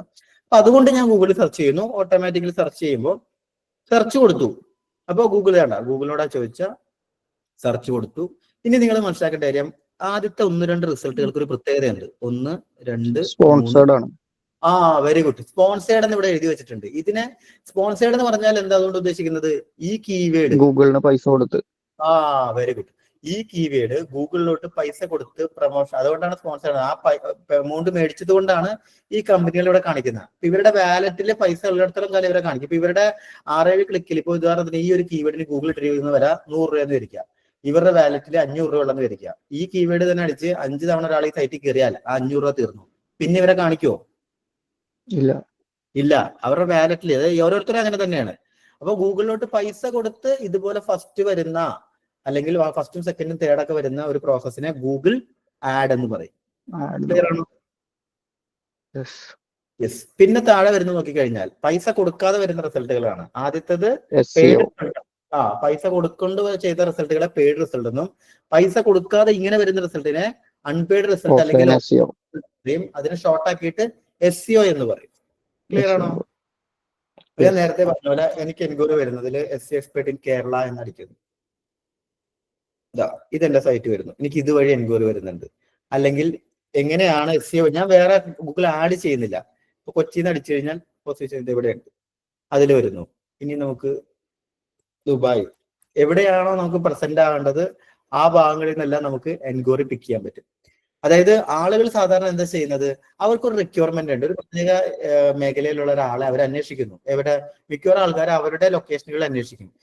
ചിലപ്പോൾ ദുബായിൽ അന്വേഷിക്കാം, കൊച്ചിയിൽ അന്വേഷിക്കാം, ബാംഗ്ലൂർ അടിക്കാം. ഇപ്പൊ എന്റെ ഡ്യൂട്ടി എന്താ? ആളുകൾ എന്താണ് എന്റെ സ്കില്ല് വേണം എന്ന് തീരുമാനിക്കുന്ന ഒരാള് എന്ത് പറഞ്ഞായിരിക്കും അയാൾ അടിക്കുക. ഇപ്പൊ ഹൈദരാബാദിലുള്ള ഒരാൾ എന്തായിരിക്കും? SEO ഹൈദരാബാദ് അടിക്കാം. ബോംബെയിലുള്ള അങ്ങനെ തന്നെ അടിക്കണമെന്ന് നിർബന്ധമൊന്നുമില്ല, അങ്ങനെ അടിക്കാം. അത് നമുക്ക് ഉറപ്പിക്കാൻ. അങ്ങനെ അടിക്കുന്നുണ്ടോ? അങ്ങനെ അടിക്കുന്നുണ്ടെങ്കിൽ എത്ര പേര് അടിക്കുന്നുണ്ട്? അതിന് ഞാൻ ഒപ്റ്റിമൈസ് ചെയ്യണോ? ഇങ്ങനെ നമുക്ക് ഉറപ്പിക്കാൻ വേണ്ടിയിട്ട് കുറെ കാര്യങ്ങൾ വേറെ ഉണ്ട്. പെട്ടെന്ന് കയറി ആ കീവേഡ് എടുത്ത് ടോപ്പിൽ എത്തിക്കുകയല്ല ചെയ്യുന്ന. അതിന്റെ ഡിമാൻഡ് അറിയും, അതിന് സാധ്യതയുണ്ടോ, അതിന് ആൾക്കാർ അങ്ങനെ അന്വേഷിക്കുന്നുണ്ടോ, ഉണ്ടെങ്കിൽ മാത്രമേ ഞാൻ SEO ചെയ്യുള്ളൂ. അപ്പൊ ഓരോ കീവേഡുകളും അതിന് എത്ര സെർച്ചസ് ഉണ്ട്, എത്ര പേര് അന്വേഷിക്കുന്നുണ്ട്, അത് അന്വേഷിച്ചാൽ ഞാൻ ടോപ്പ് വരാനുള്ള പോസിബിലിറ്റീസ് ഉണ്ടോ എന്നൊക്കെ അതൊക്കെ നമ്മൾ SEO വഴി പഠിക്കുന്ന, അല്ലെങ്കിൽ ഗൂഗിൾ ആഡ് വഴി പഠിക്കുന്ന. അപ്പൊ അത് നമ്മൾ കണ്ടെത്തി നമ്മൾ അതിൽ ഫസ്റ്റ് എത്തിക്കുക എന്നുള്ളതാണ് നമ്മുടെ ഡ്യൂട്ടി. അതുവഴിയാണ് നമുക്ക് എന്ത് ചെയ്യുന്നത്? ഒരാളെ നമ്മൾ പോയി ക്യൂ നിന്ന് പിടിക്കാതെ ആവശ്യമുള്ളവൻ ഗൂഗിൾ ചെയ്യുന്നു, അവന്റെ മുമ്പിൽ വെബ്സൈറ്റ് ആയിട്ട് പ്രസന്റ് ആവുന്നു, വെബ്സൈറ്റിൽ കയറി അയാളെ ഇങ്ങോട്ട് വിളിക്കുന്നു. ആ കോൾ എടുക്കുമ്പോൾ കൺവേർട്ട് ചെയ്യാൻ ഈസിയാണ്. കാരണം എന്താ? ആവശ്യക്കാരൻ അയാളായി മാറുകയാണ്. അല്ലാതെ ഞാനിപ്പോ ഒരു 100 ഫ്ലാറ്റിൽ കയറി ഇറങ്ങി ചോദിച്ചാൽ അവരെന്നെ കാണുന്നത് ഒരു ഫോഴ്സിങ് മാർക്കറ്റ് ആണ്. മാത്രമല്ല 100 ഫ്ലാറ്റിലും ചിലപ്പോൾ SEO ആവശ്യമുള്ള ഒരാളുണ്ടാവില്ല, അല്ലെ? നിർബന്ധമില്ല. അപ്പൊ ആർക്കാണ് SEO ആവശ്യമുള്ളത് അയാൾ ഗൂഗിളിൽ പോയി ചെക്ക് ചെയ്തോളും. നമ്മുടെ പണി എന്താ? ആവശ്യക്കാരന്റെ മുമ്പിൽ സൈറ്റ് പ്രസന്റ് ആകുക എന്നുള്ളതാണ്. അല്ലാണ്ട് ഓരോ സ്ഥലത്ത് കയറി ഇറങ്ങിയിട്ട് എന്റെ സർവീസ് ആവശ്യമുണ്ടോ? ചിലത് കേട്ടോ SEO എന്ത് സാധനം അത്, എന്റെ ആവശ്യമില്ല, അല്ലെ? ആവശ്യമുള്ളവൻ അന്വേഷിച്ചോളും, അവിടെ പ്രസന്റ് ആയാൽ മതി. മനസ്സിലായോ? ഇത്ര സിമ്പിൾ ആണ്. അപ്പം ഗൂഗിൾ ആഡും SEO തമ്മിലുള്ള ഡിഫറൻസ് പറയാനാണ് ഞാനിപ്പോ ഇവിടെ എടുത്ത് കാണിച്ചത്. ക്ലിയർ ആണോ അത്? ഓക്കെ. അപ്പം സ്വാഭാവികമായിട്ടും പിന്നെ സോഷ്യൽ മീഡിയ ആണ്. നമുക്കിപ്പോ ഡിജിറ്റൽ മാർക്കറ്റിംഗ് പഠിക്കാൻ വന്ന ഇവിടെയുള്ള പലരും പല സോഴ്സുകളിലൂടെ വന്നിരിക്കുന്ന സോഷ്യൽ മീഡിയ വഴി വന്നിട്ടുണ്ടാകാം, ഗൂഗിൾ ആഡ് വഴി വന്നിട്ടുണ്ടാകാം, വഴി വന്നിട്ടുണ്ടാകാം, റെഫറൽ വഴി വന്നിട്ടുണ്ടാകാം. ഓക്കെ, റെഫറൽ നമുക്ക് വിട്ടേക്കാം, കാരണം അത് ഒരു മാർക്കറ്റിംഗ് മീഡിയം വഴിയല്ല, നേരത്തെ ഉള്ള ഒരാൾ റെക്കമെൻഡ് ചെയ്ത് വരുന്നത്. മൗത്ത് ടോക്കിംഗ് എന്ന് പറഞ്ഞാൽ ടോക്കിംഗ് വഴി വരാം. അങ്ങനെ റിവ്യൂ നോക്കി വരുന്നവരുണ്ടാകും, പല സോഴ്സുകളുണ്ട്. അപ്പൊ നമുക്ക് ഈ 3 മീഡിയ എടുക്കുമ്പോൾ ഗൂഗിൾ ആഡും SEO വഴി നമുക്ക് എൻക്വയറി വരുന്നുണ്ട്. മൂന്നാമത് വരുന്നത് സോഷ്യൽ മീഡിയ ആണ്. അപ്പൊ സോഷ്യൽ മീഡിയ വഴി വരുമ്പോൾ എന്താ പ്രശ്നം എന്ന് വെച്ച് കഴിഞ്ഞാൽ, പ്രശ്നമല്ല, അവിടെ കുറച്ചും കൂടെ നമ്മൾ കൂടുതൽ എഫേർട്ട് ഇടേണ്ടി വരും. എന്തുകൊണ്ടത്? അതുവഴി വരുന്ന ഒരു സ്റ്റുഡന്റിനെ നമ്മൾ നമ്മുടെ ഇതിലേക്ക് കൊണ്ടുവരാൻ കുറച്ചുകൂടെ എഫേർട്ട് ഇടേണ്ടി വരും. എന്തുകൊണ്ടത്? നമ്മൾ സോഷ്യൽ മീഡിയയിൽ പ്രസന്റ് ചെയ്യണത് വാലിഡ് ആണെന്ന് കാണണ ആൾക്കും കൂടിയും ഒരു ഇത് വേണം. ഞാൻ അങ്ങനെയാണ് വന്നത്. ഞാൻ സാറിന്റെ യൂട്യൂബ് വീഡിയോസ് കണ്ടു. ഞാൻ അതിനു മുമ്പേ ഈ SEOന്റെ ഇങ്ങനെ നോക്കിക്കൊണ്ടിരിക്കുകയായിരുന്നു. അപ്പൊ സാറിന്റെ യൂട്യൂബ് ചാനലിൽ കുറച്ചും കൂടി വാലിഡ് സോഴ്സുകൾ ഉണ്ടെന്ന് എനിക്ക് തോന്നിയതും അണ്ടർസ്റ്റാൻഡബിൾ ആണെന്നുള്ളത് കൊണ്ട് മാത്രമാണ് ഞാൻ ഇതിൽ പിൻ ചെയ്ത് കയറിയത്. ഫേസ്ബുക്കിൽ മാർക്കറ്റിംഗ് എന്ന് പറയുമ്പോൾ ഫേസ്ബുക്കിൽ ജസ്റ്റ് ചിലപ്പോൾ ഒരു പ്രൊമോഷൻ പോലെ ആഡ് വേണമെങ്കിൽ റൺ ചെയ്യാം, അല്ലെങ്കിൽ സോഷ്യലായിട്ട് പോസ്റ്റ് ചെയ്യാം. അപ്പൊ അതിൽ കറക്റ്റ് ആയിട്ട് ഇൻഡെപ്തിൽ ഡീറ്റെയിലുകൾ ഉണ്ടാവില്ല. അപ്പൊ കുറച്ച് വെക്കും, അറിയാവുന്ന ഒരാളാണെന്ന് വെച്ചാൽ ചിലപ്പോൾ കൗണ്ടർ ക്വസ്റ്റ്യൻസുകൾ ഉണ്ടാവും. അപ്പൊ അതിന് ആൻസർ ചെയ്യാൻ കഴിയുന്നുണ്ടെങ്കിൽ ഓക്കെ, വാലിഡ് ആണെന്ന് മനസ്സിലാക്കാം. ആൻസർ ചെയ്യാൻ പറ്റണില്ല, ചിലപ്പോ ഞാൻ റെഫർ ചെയ്തിട്ട് പറയാന്ന് പറയണവരുണ്ടാവാം. അപ്പൊ അതിനനുസരിച്ച് ചോദിക്കുന്ന ആളുടെയും ഒരു ഡെപ്തും കൂടി അതിൽ കാൽക്കുലേറ്റ് ചെയ്യും എന്നാണ് എനിക്ക് തോന്നുന്നത്. പോയിന്റ് ക്ലിയർ ആണത്. അങ്ങനെ അതൊരു സോഴ്സ് തന്നെയാണ്. ഒരാൾ മ്യൂട്ട് ചെയ്യാൻ പറഞ്ഞിട്ടുണ്ട്, ഇൻബിറ്റ്വീൻ ചിലപ്പോൾ സൗണ്ട് നോയ്സ് കയറുന്നോണ്ടായിരിക്കും. അപ്പൊ മാക്സിമം ഉത്തരം പറയുമ്പോൾ മ്യൂട്ട് മാറ്റിയിട്ട് സംസാരിച്ചിട്ട് എല്ലാ സമയത്ത് അൺമ്യൂട്ട് ചെയ്ത് നോക്കി, ചിലപ്പോൾ സൗണ്ട് വരുന്നുണ്ടാവും. Okay, thank you Joju. അപ്പൊ ഇതിനകത്ത് ഇത്രേ ഉള്ളൂ. അതായത് ഈ സോഷ്യൽ മീഡിയയിൽ നമ്മൾ കയറുന്നതിന്റെ പ്രൈമറി പർപ്പസ് എന്ന് പറയുന്നത്, നമ്മൾ എന്തെങ്കിലും ഒരു പരസ്യം കാണുക എന്ന ഉദ്ദേശത്തോടെ സോഷ്യൽ മീഡിയയിൽ അങ്ങനെ അധികം കയറാറില്ല ആൾക്കാർ, അല്ലെ? ഒന്നെങ്കിൽ എന്റർടൈൻമെന്റ് പർപ്പസിലായിരിക്കാം, റീല് കാണാനാകാം, ലൈക്ക് നോക്കാൻ, ഇട്ട സ്റ്റോറി നോക്കാനായിരിക്കാം, അല്ലെ? നമ്മൾ ഒരിക്കലും ഒരു പരസ്യം കാണണം എന്ന് കരുതിക്കൊണ്ട് അതിൽ കയറുക എന്നുള്ളത് സ്വാഭാവികമായിട്ടൊരു 1% ആൾക്കാരെ ഉണ്ടാവുള്ളൂ. ബാക്കി എല്ലാവരും അവിടെ പോകുന്നതിന് അവരുടെ ഇന്റൻഷൻസ് ഉണ്ട്. പ്രത്യേകിച്ച് എന്റർടൈൻമെന്റ് ആയിരിക്കും അവരുടെ ഒരു മെയിൻ ഗോള്. അപ്പൊ ഇങ്ങനെ കയറുന്ന ആൾക്കാരെയാണ് ഈ പരസ്യം കാണിക്കുന്നത്. അപ്പൊ അതുകൊണ്ട് കുഴപ്പമൊന്നുമില്ല. പ്രശ്നം എന്താണെന്ന് വെച്ച് കഴിഞ്ഞാൽ, ഇപ്പൊ അമ്മയ്ക്ക് ഇപ്പോ ഉദാഹരണത്തിന് ഡിജിറ്റൽ മാർക്കറ്റിംഗ് പഠിക്കണം. അങ്ങനെ പഠിക്കണം എന്ന് ഇന്ന് തോന്നി, ഇന്ന് അതിനുള്ള സാഹചര്യമുണ്ട്, സമയമുണ്ട്, ഫൈനാൻസ് ഉണ്ട് എന്നുണ്ടെങ്കിൽ പഠിക്കേണ്ടത് ബാംഗ്ലൂർ ആണെന്ന് വിചാരിക്കുക. സ്വാഭാവികമായിട്ട് എങ്ങനെ സെർച്ച് ചെയ്യും? അത് ഓരോരുത്തരുടെ തോട്ടാണോ സെർച്ച് ചെയ്യുന്നത്. എന്നാലും ഡിജിറ്റൽ മാർക്കറ്റിംഗ് ഇൻസ്റ്റിറ്റ്യൂട്ട് ഇൻ ബാംഗ്ലൂരിന്നോ ഡിജിറ്റൽ മാർക്കറ്റിംഗ് കോഴ്സ് ഇൻ ബാംഗ്ലൂരിന്നൊക്കെ സെർച്ച് ചെയ്യാൻ സാധ്യതയുണ്ട്. അതായത് നമുക്ക് ഏറ്റവും റൈറ്റ് ഇന്റൻഷൻ കറക്റ്റ് നമുക്ക് തോന്നുന്ന സമയത്ത് നമ്മൾ ഒരിക്കലും സോഷ്യൽ മീഡിയ കയറിയിട്ട് അതുമായി ബന്ധപ്പെട്ട ഒരു പരസ്യം വരട്ടെ എന്ന് വിചാരിച്ചിരിക്കുവോ? ഇല്ല. സ്വാഭാവികമായിട്ടും നമുക്ക് ഏറ്റവും ഒന്ന് ChatGPT ഉള്ള ടൂളുകളിൽ പോവാം, അത് വേറെ. അതല്ലെങ്കിൽ ഗൂഗിളിൽ പോയിട്ട് നമ്മൾ എന്ത് ചെയ്യും? സെർച്ച് ചെയ്ത് കാണുന്ന ഇൻസ്റ്റിറ്റ്യൂട്ടുകളെല്ലാം വിളിച്ചു ചോദിക്കും. അതായത് ഒരു ഇന്റൻഷൻ, സമയം എല്ലാം മാച്ച് ആകുന്ന സമയത്ത് പ്യുവർ ആയിട്ടുള്ള ഇന്റൻഷൻ, നല്ല ആഗ്രഹത്തിൽ പഠിക്കാനുള്ളപ്പോൾ ഗൂഗിൾ ചെയ്തിട്ട് അങ്ങോട്ട് വിളിക്കാൻ ശ്രമിക്കും. ഇനി സോഷ്യൽ മീഡിയ വഴി വരുമ്പോൾ എന്താ, നമ്മുടെ ഇന്റൻഷൻ കുറച്ചെങ്കിലും മാച്ച് ആകുന്ന സമയത്ത് നമ്മൾ ആ പരസ്യം കണ്ടു സോഷ്യൽ മീഡിയ വഴി, ദാറ്റ് ഈസ് ഓക്കെ. അപ്പോഴും നമ്മൾ ചിലപ്പോൾ ഞങ്ങൾ ശ്രദ്ധിക്കാറുണ്ട്, വരുന്ന ലീഡുകൾ ചിലർ സോഷ്യൽ മീഡിയ വഴി വരുന്ന പറയും, ആ സിലബസ് ഒന്ന് അയച്ചാൽ ഫീസ് എന്ന് പറയും. പിന്നെ അവരെ കുറെ ഫോളോ അപ്പ് ചെയ്യേണ്ടി വരും, അല്ലെങ്കിൽ അവർക്കൊരു ഫ്രീഡമോ കൊടുക്കേണ്ടി വരും. പിന്നെ അവരെ അവെയർ ചെയ്യേണ്ടി വരും. അവെയർ എല്ലാം ചെയ്ത് പല സ്റ്റേജുകളിൽ നിന്നാണ് നമ്മൾക്ക് കൺവേർഷനിലേക്ക് എത്തിക്കുക. സോഷ്യൽ മീഡിയയിൽ ഒരു 10 പേരെ നമ്മൾ കൺവേർട്ട് ചെയ്യാൻ ചിലപ്പോൾ 6 മാസം എടുത്താൽ, ചിലപ്പോൾ അല്ലെങ്കിൽ 10 പേരിൽ 2 പേരായിരിക്കും കൺവേർട്ട് ആവുക. ഗൂഗിൾ ആഡ് വഴി 10 പേര് വന്നു കഴിഞ്ഞാൽ ഒരു 7-8 പേര് കൺവേർഷനിലേക്ക് എത്താം. ഇതിന് നമ്മൾ ആ ഫോണിൽ കൂടെ സംസാരിക്കുന്ന കുറെ കാര്യങ്ങൾ വേറെ ഉണ്ട്, അത് സെയിൽസ് സൈഡാണ്. നമ്മൾ അവരുടെ കാര്യങ്ങളെല്ലാം സാറ്റിസ്ഫൈ ചെയ്യുന്നുണ്ട്, ഉത്തരങ്ങൾ എന്നുള്ളതാണ് ഞാൻ പറഞ്ഞത്. ഇന്റൻഷൻ ഏറ്റവും കൂടുതൽ മാച്ച് ആകുന്നത് ഗൂഗിൾ വഴി വരുമ്പോഴാണ്. സോഷ്യൽ മീഡിയ വഴി വരുമ്പോൾ ഇന്റൻഷൻ ലൈറ്റ് ആയിട്ട് ഒന്ന് പാളും. കാരണം എന്താ, റൈറ്റ് ഇന്റൻഷൻ ഉള്ള ഒരാൾ എപ്പോഴെങ്കിലും പരസ്യം വരുമ്പോൾ പഠിക്കാം എന്ന് വിചാരിച്ചിരിക്കില്ല, അല്ലെ? ഏകദേശം ഐഡിയ കിട്ടിയോ? ഓക്കെ. അതിന് ഇത്രേ ഉള്ളൂ. ഒരു കാര്യം കൂടെ ഉള്ളത്, സോഷ്യൽ മീഡിയ അതുകൊണ്ട് മോശമെന്നോ സോഷ്യൽ മീഡിയ പോരാന്നോ അല്ല. സോഷ്യൽ മീഡിയ വഴി നമുക്ക് ബ്രാൻഡിങ് ചെയ്യാം, ചില പ്രൊഡക്റ്റുകൾ വിൽക്കാം, പുതിയതായിട്ട് എന്തെങ്കിലും അറിയിക്കാനുണ്ടെങ്കിൽ അതിന് ഏറ്റവും നല്ലതാണ്. ഇപ്പോൾ എയുടെ ഒക്കെ ഇൻവോൾവ്മെന്റ് വരുന്നുണ്ട്. അപ്പൊ ചിലപ്പോൾ ആ കോഴ്സുകളൊക്കെ അന്വേഷിക്കുന്നത് കുറവായിരിക്കും. അപ്പൊ അതിന് ആദ്യം ഒരു ഓവർവ്യൂ കൊടുക്കേണ്ടി വരും. ആളുകളെ ഏറ്റവും കൂടുതൽ പുള്ള് ചെയ്ത് കൊണ്ടുവരാൻ പറ്റുന്നതാണ്. അതിന് അതിൻ്റെതായ പല സോഴ്സുകളുണ്ട്. ഞാൻ ഇന്റൻഷൻ പോയിന്റ് ഓഫ് വ്യൂല് ചെറിയൊരു ഡിഫറൻസ് പറഞ്ഞെന്ന് മാത്രമേ ഉള്ളൂ. അപ്പൊ അതാണ് ഇത് തമ്മിലുള്ള ഒരു മേജർ ഡിഫറൻസ് എന്താണെന്ന് അറിയിക്കാനാണ് ഞാൻ ഇപ്പൊ തുടക്കത്തിലെ ജസ്റ്റ് അതൊന്ന് പറഞ്ഞത്. ക്ലിയർ ആയില്ലേ? ഓക്കെ സാർ, ഒരു ക്വസ്റ്റ്യൻ കൂടി. നമ്മളിതിലെ ഒരു കമ്പനിക്ക് വേണ്ടി ബ്രാൻഡിങ് സ്റ്റാർട്ട് ചെയ്യുക, അത് ഫ്യൂച്ചർ ക്ലാസ്സുകളിൽ ഉണ്ടാവും ഞാൻ പ്രതീക്ഷിക്കുന്നു. അത് സെപ്പറേറ്റ് ആയിട്ട് ഒരു കോഴ്സ് ആണോ അതോ ഇതിന്റെ കൂടെ ഉള്ളതാണോ ഈ ബ്രാൻഡിങ്? ബ്രാൻഡിങ് എന്ന് പറയുന്നത് ഡിജിറ്റൽ മാർക്കറ്റിന്റെ കൂടെ തന്നെയുള്ള നമ്മളൊരു സ്ട്രാറ്റജി. ഇപ്പൊ നമ്മളൊരു കസ്റ്റമർ നമ്മുടെ അടുത്ത് വരുമ്പോൾ നമ്മൾ അവരോട് ചോദിക്കും, എന്താ നിങ്ങളുടെ ഗോള്? ചിലർ പറയുന്നത് ഞങ്ങൾക്ക് ലീഡാണ് ഗോള്, ചിലർ പറയുന്നത് ഞങ്ങൾക്ക് ഞങ്ങളുടെ ബ്രാൻഡിങ് ആണ് വലുതാക്കേണ്ടത്. ബ്രാൻഡിങ് വലുതാക്കണമെങ്കിൽ ആ കമ്പനിയിൽ നിന്ന് തന്നെ റിസോഴ്സ് എടുത്ത് പ്രൊമോട്ട് ചെയ്യാനേ പറ്റുള്ളൂ. ഇപ്പൊ ഉദാഹരണത്തിന് എന്റെ കമ്പനിയുടെ ബ്രാൻഡിങ് കൂട്ടണമെന്ന് ഞാൻ ജോജുനോട് പറഞ്ഞാൽ അത് അൾട്ടിമേറ്റ് ആയിട്ടും ഞാൻ തന്നെ വിചാരിക്കണം. അതിന് ജോജു പറയും കുറച്ച് നല്ല നിങ്ങളുടെ പ്രൊഡക്റ്റിനെ കുറിച്ചോ സർവീസിനെ കുറിച്ചോ കമ്പനിനെ കുറിച്ചോ സ്റ്റോറി ബിൽഡിംഗ് ചെയ്യുക, അല്ലെങ്കിൽ നിങ്ങൾ വന്ന വഴികളെ കുറിച്ച് ഇൻഫ്ലുവൻസ് മാർക്കറ്റ് വഴി ഒന്ന് അറ്റാച്ച് ചെയ്യുക, പോഡ്കാസ്റ്റ് ചെയ്യുക, അല്ലെങ്കിൽ എന്താ പറയാ അങ്ങനെ, അല്ലെങ്കിൽ എനിക്ക് ഏതൊക്കെ രീതിയിലാണ് സോഴ്സ് ചെയ്യുക. ഞാൻ അല്ലെങ്കിൽ എന്റെ എംപ്ലോയീസ് കമ്പനി സ്റ്റോറി ഒക്കെ. നിങ്ങളുടെ ഡ്യൂട്ടി എന്താ? തരുന്ന സാധനത്തിന് ആളുകളിലേക്ക് മാക്സിമം റീച്ച് ചെയ്യുക, അല്ലെങ്കിൽ ഐഡിയകൾ കൊടുക്കുക, ബ്രാൻഡായി വളർന്നവരുടെ ഹിസ്റ്ററി നോക്കുക. അതിന് ഉപയോഗിക്കുന്ന ഒരു ചാനൽ മാത്രമാണ് ഈ സോഷ്യൽ അല്ലെങ്കിൽ ഈ പറഞ്ഞ ഡിജിറ്റൽ പ്ലാറ്റ്ഫോംസ് എല്ലാം. നമുക്ക് യഥാർത്ഥ റിസോഴ്സ് വരേണ്ടത് എവിടെന്നാ? ഇന്ന് ബ്രാൻഡ് വളർന്നിട്ടുള്ള സ്റ്റീവ് ജോബ്സ് വഴി ആപ്പിളിന് കിട്ടിയിട്ടുണ്ട്, എലൻ മസ്ക് വഴി ടെസ്ലയ്ക്ക് പോയിട്ടുണ്ട്. വ്യക്തികളായിരിക്കും പലപ്പോഴും, പേഴ്സണൽ ബ്രാൻഡിങ് ആയിരിക്കും എപ്പോഴും ആ കമ്പനി ബ്രാൻഡിങ്ങിലേക്ക് ഇൻവോൾവ് ചെയ്യുക. അപ്പം അല്ലാണ്ട് ഒരിക്കലും ഒരു കമ്പനി എന്ന് പറഞ്ഞ ഒരാളില്ലല്ലോ, അതൊരു കൂട്ടം ആൾക്കാർ നടത്തുന്ന ഒരു പരിശ്രമത്തിന്റെ ഭാഗമായിട്ടാണ് കമ്പനിയും ബ്രാൻഡും ലോഗോ എല്ലാം എസ്റ്റാബ്ലിഷ് ആകുന്നത്. അപ്പോൾ അതൊരു ബ്രാൻഡിങ് സ്ട്രാറ്റജി ബിൽഡ് ചെയ്ത് നമ്മളത് എങ്ങനെ എക്സിക്യൂട്ട് ചെയ്യുന്നത്, നമുക്ക് അവിടെ ചെയ്യാമെന്നത് സ്ട്രാറ്റജി പറഞ്ഞു കൊടുക്കുക, എക്സിക്യൂഷൻ നടത്തി കൊടുക്കുക, റിസോഴ്സ് കാണിച്ചു കൊടുക്കുക, അതിനുള്ള മെറ്റീരിയൽസ് എടുക്കുക, വീഡിയോ എടുക്കുക, എഡിറ്റിംഗ് രീതിയിലേക്ക് മാറ്റുക, അതിനെ ഡേ ടു ഡേ പ്രൊമോട്ട് ചെയ്യുക, ആളുകളിലേക്ക് എത്തിക്കുക. ഇതൊക്കെയാണ് നമ്മളുടെ ബ്രാൻഡിങ് സ്ട്രാറ്റജിയിൽ കുറെ കാര്യങ്ങളുണ്ട് കേട്ടോ. ഞാനിപ്പോൾ ഒരു ജസ്റ്റ് വേഗമായിട്ട് പറഞ്ഞതാണ്. അത് നമ്മൾ ബ്രാൻഡ് ഉണ്ടാക്കുകയല്ല, ഉള്ള ബ്രാൻഡിനെ അവരുടെ കഴിവും ചിലപ്പോൾ കണ്ടെത്തി ഏത് ഏരിയയിലാണ് ഡെവലപ്പ് ചെയ്യേണ്ടതെന്ന് അറിയാത്തവരെ നമ്മളത് കാണിച്ചു കൊടുക്കുക. അപ്പൊ അതിന് സ്ട്രാറ്റജി ബിൽഡ് ചെയ്തെടുക്കാൻ പറ്റും. Okay. Muhammad Rafi hand raise ചെയ്തിട്ടുണ്ട്. അറിയാതായതാണോ അല്ലെങ്കിൽ ഹാൻഡ് റൈസ് ചെയ്താണോ? അല്ല, അത് അറിയാതായതാ. ഓക്കെ. അപ്പൊ മാക്സിമം എല്ലാ സമയത്തും മ്യൂട്ട് ചെയ്ത് വെച്ചു, ആർക്കോ വോയിസിന്റെ പ്രശ്നം വരുന്നെന്ന് തോന്നുന്നു. ഓക്കെ, അപ്പം ഞാൻ ഡൊമൈൻ എന്ന ടോപ്പിക്കിലോട്ട് പോവാണ്.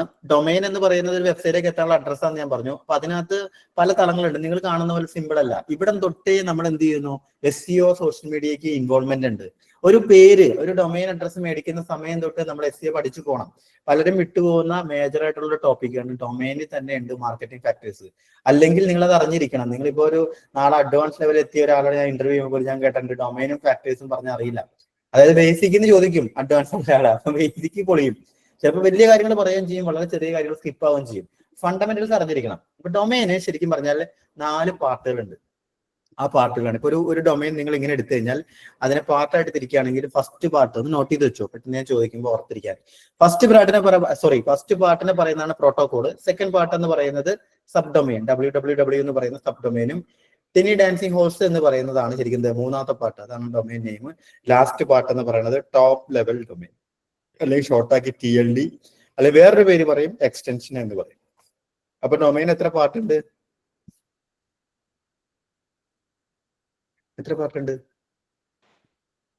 ഡൊമൈൻ എത്ര പാർട്ട് ഉണ്ട്? ഇപ്പൊ പറഞ്ഞോളൂ. 4 പാർട്ട്. ഫസ്റ്റ് പാർട്ട് ഏതാ? Domain protocol. Second part sub domain. Third part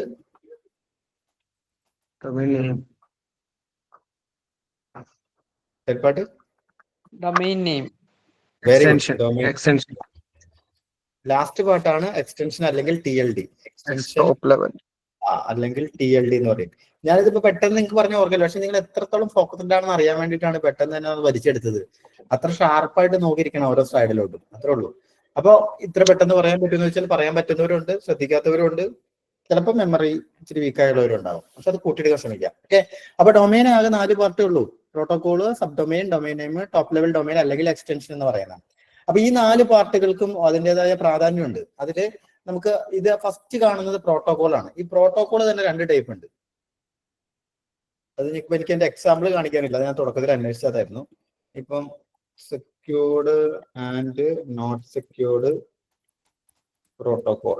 TPS. അത് പോയല്ലേ, എന്തായാലും കിട്ടും തോന്നുന്നു.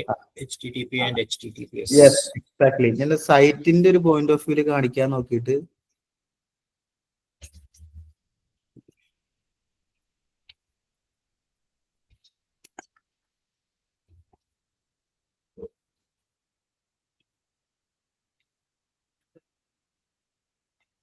ഇതുണ്ട്. നോട്ട് സെക്യൂർ ആയിട്ടുള്ള സൈറ്റിന്റെ നിങ്ങൾ ബ്രൗസറിൽ നോക്കി കഴിഞ്ഞാൽ ഇതുപോലെ കാണാൻ പറ്റും. സ്ക്രീൻ കാണുന്നുണ്ടോ? Yes, കാണുന്നുണ്ട്. നിങ്ങൾ ബ്രൗസറിലാണ്, ഇപ്പൊ ക്രോമിലേക്കാണ് എടുക്കണമെങ്കിൽ ഇതുപോലെ റെഡിൽ കാണിക്കും നോട്ട് സെക്യൂർ എന്ന് പറഞ്ഞ്. അപ്പൊ അങ്ങനത്തെ ഒന്നും കണ്ടില്ല. സെക്യൂർ ആണെങ്കിൽ നിങ്ങളിവിടെ പ്രത്യേകിച്ച് നോക്കണ്ട, ഇവിടെ ഇങ്ങനെ ഒരു ചിഹ്നമായിരിക്കും ഉണ്ടാകുക. അവിടെ കാണും കണക്ഷൻ ഈസ് സെക്യൂർ എന്ന് എഴുതിയിട്ടുണ്ടാവും, ഒരു ലോക്ക് ചിഹ്നം ഉണ്ടാവും. മറ്റൊരു ലോക്ക് ഓപ്പൺ ആയിരിക്കും, നോട്ട് സെക്യൂർ എന്നായിരിക്കും റെഡ് കയറിയിട്ടുണ്ടാവും. ഇതേപോലെ അത് ചിലപ്പോൾ കണ്ടെത്തും. ഇപ്പൊ ഞാൻ സാധാരണ സ്ഥിരം കാണിക്കുന്ന സൈറ്റ് ഇപ്പൊ സെക്യൂർഡ് ആക്കി, അതാ പ്രശ്നപ്പെട്ടത്. അപ്പൊ നോട്ട് സെക്യൂർ എന്നും നോട്ട് സെക്യൂർ എന്നും ഉണ്ട്. അപ്പോ ഡൊമൈന് 4 പാർട്ടാന്ന് ഞാൻ പറഞ്ഞപ്പോൾ വിചാരിക്കേണ്ടത് ഫസ്റ്റ് പാർട്ട് എന്ന് പറഞ്ഞ പ്രോട്ടോകോൾ ആണ്. പ്രോട്ടോകോളിന് എത്ര ടൈപ്പ് ഉണ്ട്? 2 type, HTTP യും HTTPS. 2 type. Very good. HTTP and HTTP. അതാണ് 2 തരം പ്രോട്ടോകോൾ ആണ്. വീണ്ടും നമ്മൾ എലാബറേറ്റ് ചെയ്ത് പറയുകയാണെങ്കിൽ സെക്യൂർഡ് പ്രോട്ടോകോളും നോട്ട് സെക്യൂർഡ് പ്രോട്ടോകോളും.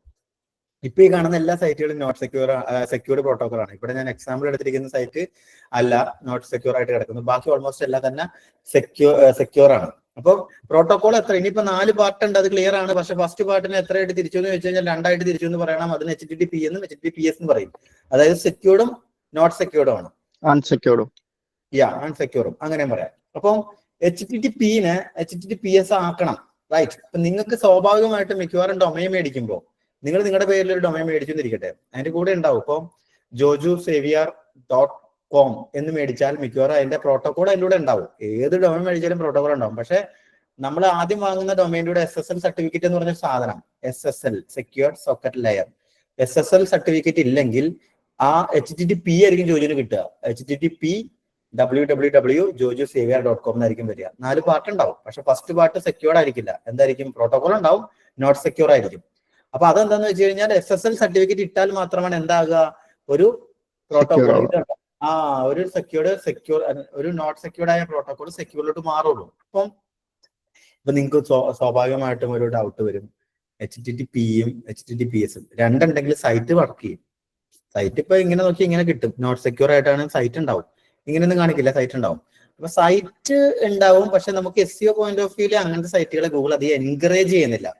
അതായത് സെക്യൂർഡ് ആയിട്ടുള്ള സൈറ്റുകളായിരിക്കും ഗൂഗിൾ എപ്പോഴും മുന്നിലേക്ക് കയറ്റിവിടുക. ഗൂഗിള് ഒരു വെബ്സൈറ്റിനെ ടോപ്പിൽ എത്തിക്കുമ്പോൾ 200ഓളം മേലെ റാങ്കിങ് ഫാക്ടേഴ്സ് നോക്കുന്നുണ്ട്. അതിലൊരു കുഞ്ഞു ഫാക്ടറാണ് എന്ത്? ഈ സെക്യൂരിറ്റി അല്ലെങ്കിൽ സൈറ്റിൽ SSL സർട്ടിഫിക്കറ്റ് ഉണ്ടാകുക എന്നുള്ളത്. അപ്പൊ കുഞ്ഞു കുഞ്ഞു ഫാക്ടേഴ്സ് നമ്മൾ കോർത്തിനൊക്കെയാണ് എന്ത് ചെയ്യുക, SEO ചെയ്യുക. അപ്പൊ നിങ്ങൾക്കൊരു സൈറ്റ് കാണുമ്പോൾ തന്നെ അത് സെക്യൂർഡ് ആണോ, ഇവിടെ നോക്കി അറിയാൻ പറ്റുന്നുണ്ടോ, ഇവിടെ കാണിക്കും സെക്യൂർ ആണോ എന്നുള്ളതാണ്. അപ്പൊ അതെല്ലാത്തിലും ഉണ്ടാവും. അപ്പൊ സൈറ്റ് സെക്യൂർ ആണോ എന്നുള്ളത് നോക്കുക. അപ്പൊ അതിനൊരു വ്യത്യാസം. അപ്പൊ സാധാരണ ഇന്റർവ്യൂവിന് ചോദിക്കുന്ന ഒരു ബേസിക് ക്വസ്റ്റ്യൻ ആണിത്. What is the difference between HTTP and HTTPS? Both are protocol, അതിന് സംശയമൊന്നുമില്ല. പക്ഷെ എന്തുകൊണ്ടാണ് സൈറ്റുകൾ HTTPയിൽ നിന്നും HTTPSലോട്ട് മാറണം എന്നുള്ളത് ഈ പിക്ചർ കണ്ടിട്ട് മനസ്സിലാക്കി എടുക്കാൻ പറ്റുമെങ്കിൽ ആളോ നോക്കിയിട്ട് പറ, ഇല്ലെങ്കിൽ ഞാൻ എക്സ്പ്ലെയിൻ ചെയ്തുതരാം. ഒന്ന് നോക്കിക്കോ. ഒരു കസ്റ്റമർ ഒരു വെബ്സൈറ്റിൽ കയറുമ്പോൾ ഇപ്പൊ പല ഓൺലൈൻ ഷോപ്പിംഗ് കാർട്ട് ഉണ്ട്. ഇതിപ്പോ എന്റെ ഒരു ബേസിക് ആട്ടോ ഞാൻ പറയണത്, ഇത് കറക്റ്റ് ആണോ എന്ന് എനിക്കറിയില്ല. ഒരു വെബ്സൈറ്റിൽ ഒരു ഷോപ്പിംഗ് കാർട്ട് കയറാണ്. അപ്പോ നമ്മളിപ്പോ സാധാരണയായിട്ട് എല്ലാവരും ഗൂഗിൾ അല്ലെങ്കിൽ പല പല സൈറ്റുകളും സോഷ്യൽ കാര്യങ്ങളാണ് യൂസ് ചെയ്യുന്നത്. അപ്പൊ ഇതൊക്കെ നമ്മുടെ ഫോൺ ആയാലും ലാപ്ടോപ്പ് ആയാലും ഇന്ററാക്ഷൻ ആണ്. നമ്മുടെ ബാങ്ക് ഡീറ്റെയിൽസുകൾ ഉണ്ടാവും, പല പല പേഴ്സണൽ ഡാറ്റകൾ ഉണ്ടാവും, പല പല കാര്യങ്ങളുണ്ടാവും ഒരാളുടെ ഫോണിൽ. അപ്പൊ ഒരു വെബ്സൈറ്റിൽ കയറുമ്പോൾ ആ വെബ്സൈറ്റ് പല പല കാര്യങ്ങളും നമ്മുടെ ഫോണിൽ നിന്നായാലും നമ്മുടെ കമ്പ്യൂട്ടറിൽ നിന്നായാലും വലിച്ചെടുക്കും. അപ്പൊ ഒരു HTTP എന്ന് പറയണതില് അതില് സൈറ്റ് സെക്യൂർ അല്ല. ഇപ്പൊ നമ്മളൊരു ക്രെഡിറ്റ് കാർഡോ അല്ലെങ്കിൽ ബാക്കി എല്ലാ കാര്യങ്ങളും ഡീറ്റെയിലുകൾ കൊടുത്തു കഴിഞ്ഞു കഴിഞ്ഞാൽ അത് മിസ്യൂസ് ചെയ്യാൻ ചാൻസസുകൾ ഉണ്ടായിരിക്കാം. HTTPS സെക്യൂർ സൈറ്റ് ആണ്. അവരത് വേറെ ഒരു പാർട്ടിയോ തേർഡ് പാർട്ടികൾക്കോ അങ്ങനെയൊന്നും കൊടുക്കണില്ല. എന്നുള്ളൊരു സെക്യൂരിറ്റിയാണ് HTTPS പ്രൊവൈഡ് ചെയ്യുന്നത്, അല്ലെങ്കിൽ ആ സർട്ടിഫിക്കറ്റ് തുടങ്ങുന്നത്. ഇതാണ് എനിക്ക് എന്റെ ഒരു പോയിന്റ് ഓഫ് വ്യൂവിൽ എനിക്ക് തോന്നിയിരിക്കുന്നത്. ഇത് കറക്റ്റ് ആണോ എന്ന് അറിയില്ല. പിന്നെ ഓൾമോസ്റ്റ് കറക്റ്റ് ആണ്. അതിനകത്ത് ഇത്രേ ഉള്ളൂ, ആദ്യത്തെ കുട്ടി ഹെലൻ എന്ന് പറഞ്ഞ പെൺകുട്ടി സെക്യൂർഡ് അല്ലാത്തൊരു സൈറ്റിൽ കയറി, അതാണ് HTTP എന്ന് പറഞ്ഞ സൈറ്റിൽ കയറി. അവിടെ കയറിയ കുട്ടി ഒരു പാസ്വേഡ് അടിച്ചു, ABC123 എന്നാണ് ആ കുട്ടി പാസ്വേഡ് അടിച്ചത്. അത് അടിച്ച് സെൻഡ് ചെയ്യുന്ന സമയത്ത് ആ ഇൻഫർമേഷൻ ആ എവിടെയാണോ കയറിയ ആ സൈറ്റിന്റെ സെർവറിലോട്ട് പാസ് ചെയ്യണം. അപ്പോൾ സെർവറിലോട്ട് പാസ് ചെയ്യുന്ന സമയത്ത് അതിനിടയിൽ ഒരു ഹാക്കർക്ക് വേണമെങ്കിൽ ആ ഡാറ്റ ലീക്ക് ചെയ്തെടുക്കാം. അങ്ങനെയുള്ള സമയത്ത് എന്ത് പാസ്വേഡ് ആണോ അടിച്ചത് അതിനെ അങ്ങനെ തന്നെ കാണാൻ പറ്റും. ഇതുണ്ടോ ഈ പിക്ചറിൽ കാണുന്ന പോലെ ഈ കുട്ടി കയറി അതിൽ പാസ്വേഡ് അടിച്ചു. ആ സമയത്ത് ആ പാസ്വേഡ് എങ്ങനെയാണോ അടിക്കുന്നത് അതേപോലെ തന്നെ ഹാക്കർക്ക് കാണാൻ പറ്റും, പ്ലെയിൻ ടെക്സ്റ്റ് ആയിട്ട് കാണാൻ പറ്റും. ABC123 എന്നാണ് അടിച്ച അത് തന്നെയാണ് ആ ഹാക്കറും കാണുന്നത്. അപ്പോൾ നിങ്ങൾ നോട്ട് സെക്യൂർ ആയിട്ടുള്ള ഒരു സൈറ്റ്, ഇപ്പൊ നിങ്ങളൊരു ഇ-കൊമേഴ്സ് നേരത്തെ പറഞ്ഞ ഒരു സാധനം മേടിക്കാൻ കയറി, ഓക്കെ, നിങ്ങൾ ആ സാധനം മേടിച്ചു, കാർട്ടടിച്ചു, ചെക്ക്ഔട്ട് അടിച്ചു, നിങ്ങളുടെ ക്രെഡിറ്റ് കാർഡ് ഡീറ്റെയിൽസ് കൊടുത്തു, അതിന്റെ CVV നമ്പർ അല്ലെങ്കിൽ നിങ്ങളുടെ ക്രെഡിറ്റ് കാർഡ് നമ്പർ, അത് എങ്ങനെയാണ് അടിക്കുന്നത് അതേപോലെ തന്നെ ആർക്ക് കാണാൻ പറ്റും? ഹാക്കർക്ക് കാണാൻ സാധിക്കും. കാരണം ഈ സൈറ്റിനകത്ത് SSL സർട്ടിഫിക്കറ്റ് ഇല്ല. അതുകൊണ്ട് തന്നെ എന്ത് ഡാറ്റ അടിച്ചാലും അത് പ്ലെയിൻ ടെക്സ്റ്റ് ആയിട്ട് തന്നെ ആർക്ക് കാണാൻ പറ്റും? ഹാക്കർക്ക് കാണാൻ പറ്റും. രണ്ടാം സൈറ്റില് കരോൾ എന്ന് പറഞ്ഞ ഒരാൾ കയറി, അവിടെ പാസ്വേഡ് അടിച്ചു. അവിടെ എന്ത് സംഭവിച്ചു? കൊടുത്ത ഡാറ്റനെ എന്ത് ചെയ്തു? എൻക്രിപ്റ്റ് ചെയ്തു. നമ്മൾ കൊടുക്കുന്ന ഇൻഫർമേഷൻ എന്ത് ചെയ്തു? ഡാറ്റനെ എൻക്രിപ്റ്റ് ചെയ്യാന്ന് പറയും. എന്ന് വെച്ച് കഴിഞ്ഞാൽ ABC123 തന്നെയാണ്, പക്ഷെ സെർവറിലോട്ട് പാസ് ചെയ്യുമ്പോൾ അതിനെ വേറൊരു ഫോമിലേക്ക് ആക്കി മാറ്റും. അപ്പൊ ഹാക്കർ കണ്ടാലും അയാൾക്ക് എക്സാക്ട് പാസ്വേഡ് എന്നാ തിരിച്ചറിയാൻ പറ്റില്ല. ഈ എൻക്രിപ്ഷൻ നടക്കും. എൻക്രിപ്ഷനും ഡിക്രിപ്ഷനും രണ്ടും നടക്കും. അപ്പൊ എൻക്രിപ്ഷൻ നടക്കുന്നത് എന്തിനാന്ന് വെച്ചാൽ ഡാറ്റേനെ കൺവേർട്ട് ചെയ്ത് കൊണ്ടുപോവാണ്. നമ്മൾ അടിക്കുന്ന പ്ലെയിൻ ടെക്സ്റ്റിനെ എന്ത് ചെയ്യും? ഇത് എൻക്രിപ്റ്റ് ചെയ്യും. എൻക്രിപ്റ്റ് ചെയ്യുമ്പോൾ അത് ഒരു മിനിറ്റിലും അല്ലെങ്കിൽ ഒരു സെക്കൻഡ്സിലും എൻക്രിപ്ഷൻ നടന്നുകൊണ്ടിരിക്കും. അപ്പൊ ഒരിക്കലും ഈ പറഞ്ഞ ഹാക്കർക്ക് എക്സാക്ട് വേർഡ് എന്താണെന്ന് തിരിച്ചറിയാൻ പറ്റില്ല. അപ്പോൾ ഈ പ്രോട്ടോകോള്, അതായത് HTTP-യിലാണ് നിങ്ങൾ ചെയ്യുന്നതെങ്കിൽ നിങ്ങൾ എന്ത് കൊടുത്താലും പ്ലെയിൻ ആയിട്ട് തന്നെ ഹാക്കർക്ക് കാണാൻ പറ്റും. HTTPS-ലാണ് നിങ്ങൾ കൊടുക്കുന്നതെങ്കിൽ ആ ഡാറ്റനെ എൻക്രിപ്റ്റ് ചെയ്ത് കൊണ്ടുപോകുന്നതുകൊണ്ട് തന്നെ എന്ത് സംഭവിക്കും? ഹാക്കർക്ക് എക്സാക്ട് എന്താണ് അടിച്ചതെന്ന് ഇനി ഹാക്ക് ചെയ്താൽ പോലും തിരിച്ചറിയാൻ പറ്റില്ല. ക്ലിയർ ആവുന്നുണ്ടോ? ഓക്കെ. സൈറ്റിന്റെ പോയിന്റ് ഓഫ് വ്യൂ ആണ്. നമ്മൾ സൈറ്റിൽ കയറി നമ്മൾ ഇൻഫർമേഷൻ കൊടുക്കുക എന്ന് പറയുന്നത് നമ്മൾ മിക്കവാറും ഫ്ലിപ്കാർട്ടോ ആമസോണോ പോലുള്ള മോസ്റ്റ് ക്രെഡിബിൾ ആയിട്ടുള്ള സൈറ്റുകളെ പറ്റി അല്ല പറയുന്നത്. അല്ലാതെ ചെറുകിട സൈറ്റുകളിലെല്ലാം തന്നെ ഫ്ലിപ്കാർട്ടോ ആമസോണൊക്കെ സെക്യൂർഡ് ആയിരിക്കും, മിക്ക സൈറ്റുകളും സെക്യൂർഡ് ആയിരിക്കും. അപ്പൊ നമുക്ക് വിശ്വാസമില്ലാത്തൊരു സൈറ്റ് നോട്ട് സെക്യൂറും കൂടെ ആണെങ്കിൽ അവിടെ നമ്മുടെ ഡാറ്റ, ആ സൈറ്റ് നമ്മുടെ ഡാറ്റ എടുക്കുമെന്ന് അർത്ഥമില്ല കേട്ടോ. അങ്ങനെയുള്ള സൈറ്റുകളിൽ കൊടുത്തു കഴിഞ്ഞാൽ ആ കൊടുക്കുന്ന ഡാറ്റനെ ഏതെങ്കിലും ഹാക്കർക്ക് സ്റ്റീൽ ചെയ്തെടുക്കാൻ ഈസിയാണ്. നമ്മൾ ചിലപ്പോൾ ഒരു യൂണിവേഴ്സിറ്റി സൈറ്റിലേക്ക് കയറിയ ആ യൂണിവേഴ്സിറ്റി അൺഫോർച്ചുനേറ്റ്ലി നോട്ട് സെക്യൂർ ആണ്. നിങ്ങൾ അവിടെ നിങ്ങളുടെ ക്രെഡിറ്റ് കാർഡ് എടുത്ത് എന്താ ഫീസ് പേയ്മെന്റ് അടച്ചു, അടുത്ത സമയത്ത് എന്ത് പറ്റി?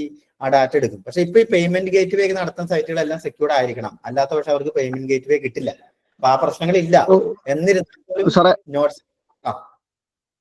ഒരു ഡൗട്ട് ചോദിച്ചോട്ടെ, നമ്മളിപ്പോ ഒരു അൺസെക്യൂർഡ് ആയിട്ടുള്ള സൈറ്റിൽ കയറി, എക്സാമ്പിൾ ഇപ്പൊ പറയാം ഒരു യൂണിവേഴ്സിറ്റി. ഇപ്പൊ ഞാനിപ്പോ അത് എടുത്തു, അത് അൺസെക്യൂർഡ് ആണ്, ഞാൻ അതിന്റെ ഡീറ്റെയിലുകൾ അടിച്ചു കൊടുത്തു. ഈ ഹാക്കർ ഓപ്പോസിറ്റ് ഇരിക്കുന്നത് അറ്റ് ലൈവ് ടൈമിലാണോ ഇതിനെ ഹാക്ക് ചെയ്യായിരിക്കും, അതോ അയാൾക്ക് റിസോഴ്സസ് വഴി ഒരു 1 hour കഴിഞ്ഞിട്ടോ 2 hour കഴിഞ്ഞിട്ടോ ആ സൈറ്റിൽ കയറിയവരെടുത്തിട്ട് മൊത്തം ഹാക്ക് ചെയ്തെടുക്കാൻ പറ്റുമോ, അതോ കറണ്ട് ആ പർട്ടിക്കുലർ അടിക്കുന്ന ടൈമിൽ മാത്രമാണോ കിട്ടുക? അത് ഓരോരുത്തരും ഹാക്കേഴ്സ് ഉണ്ട്. ചില ഹാക്കേഴ്സിന് ലൈവായിട്ട് തന്നെ ഹാക്ക് ചെയ്യുന്ന രീതികളുണ്ട്.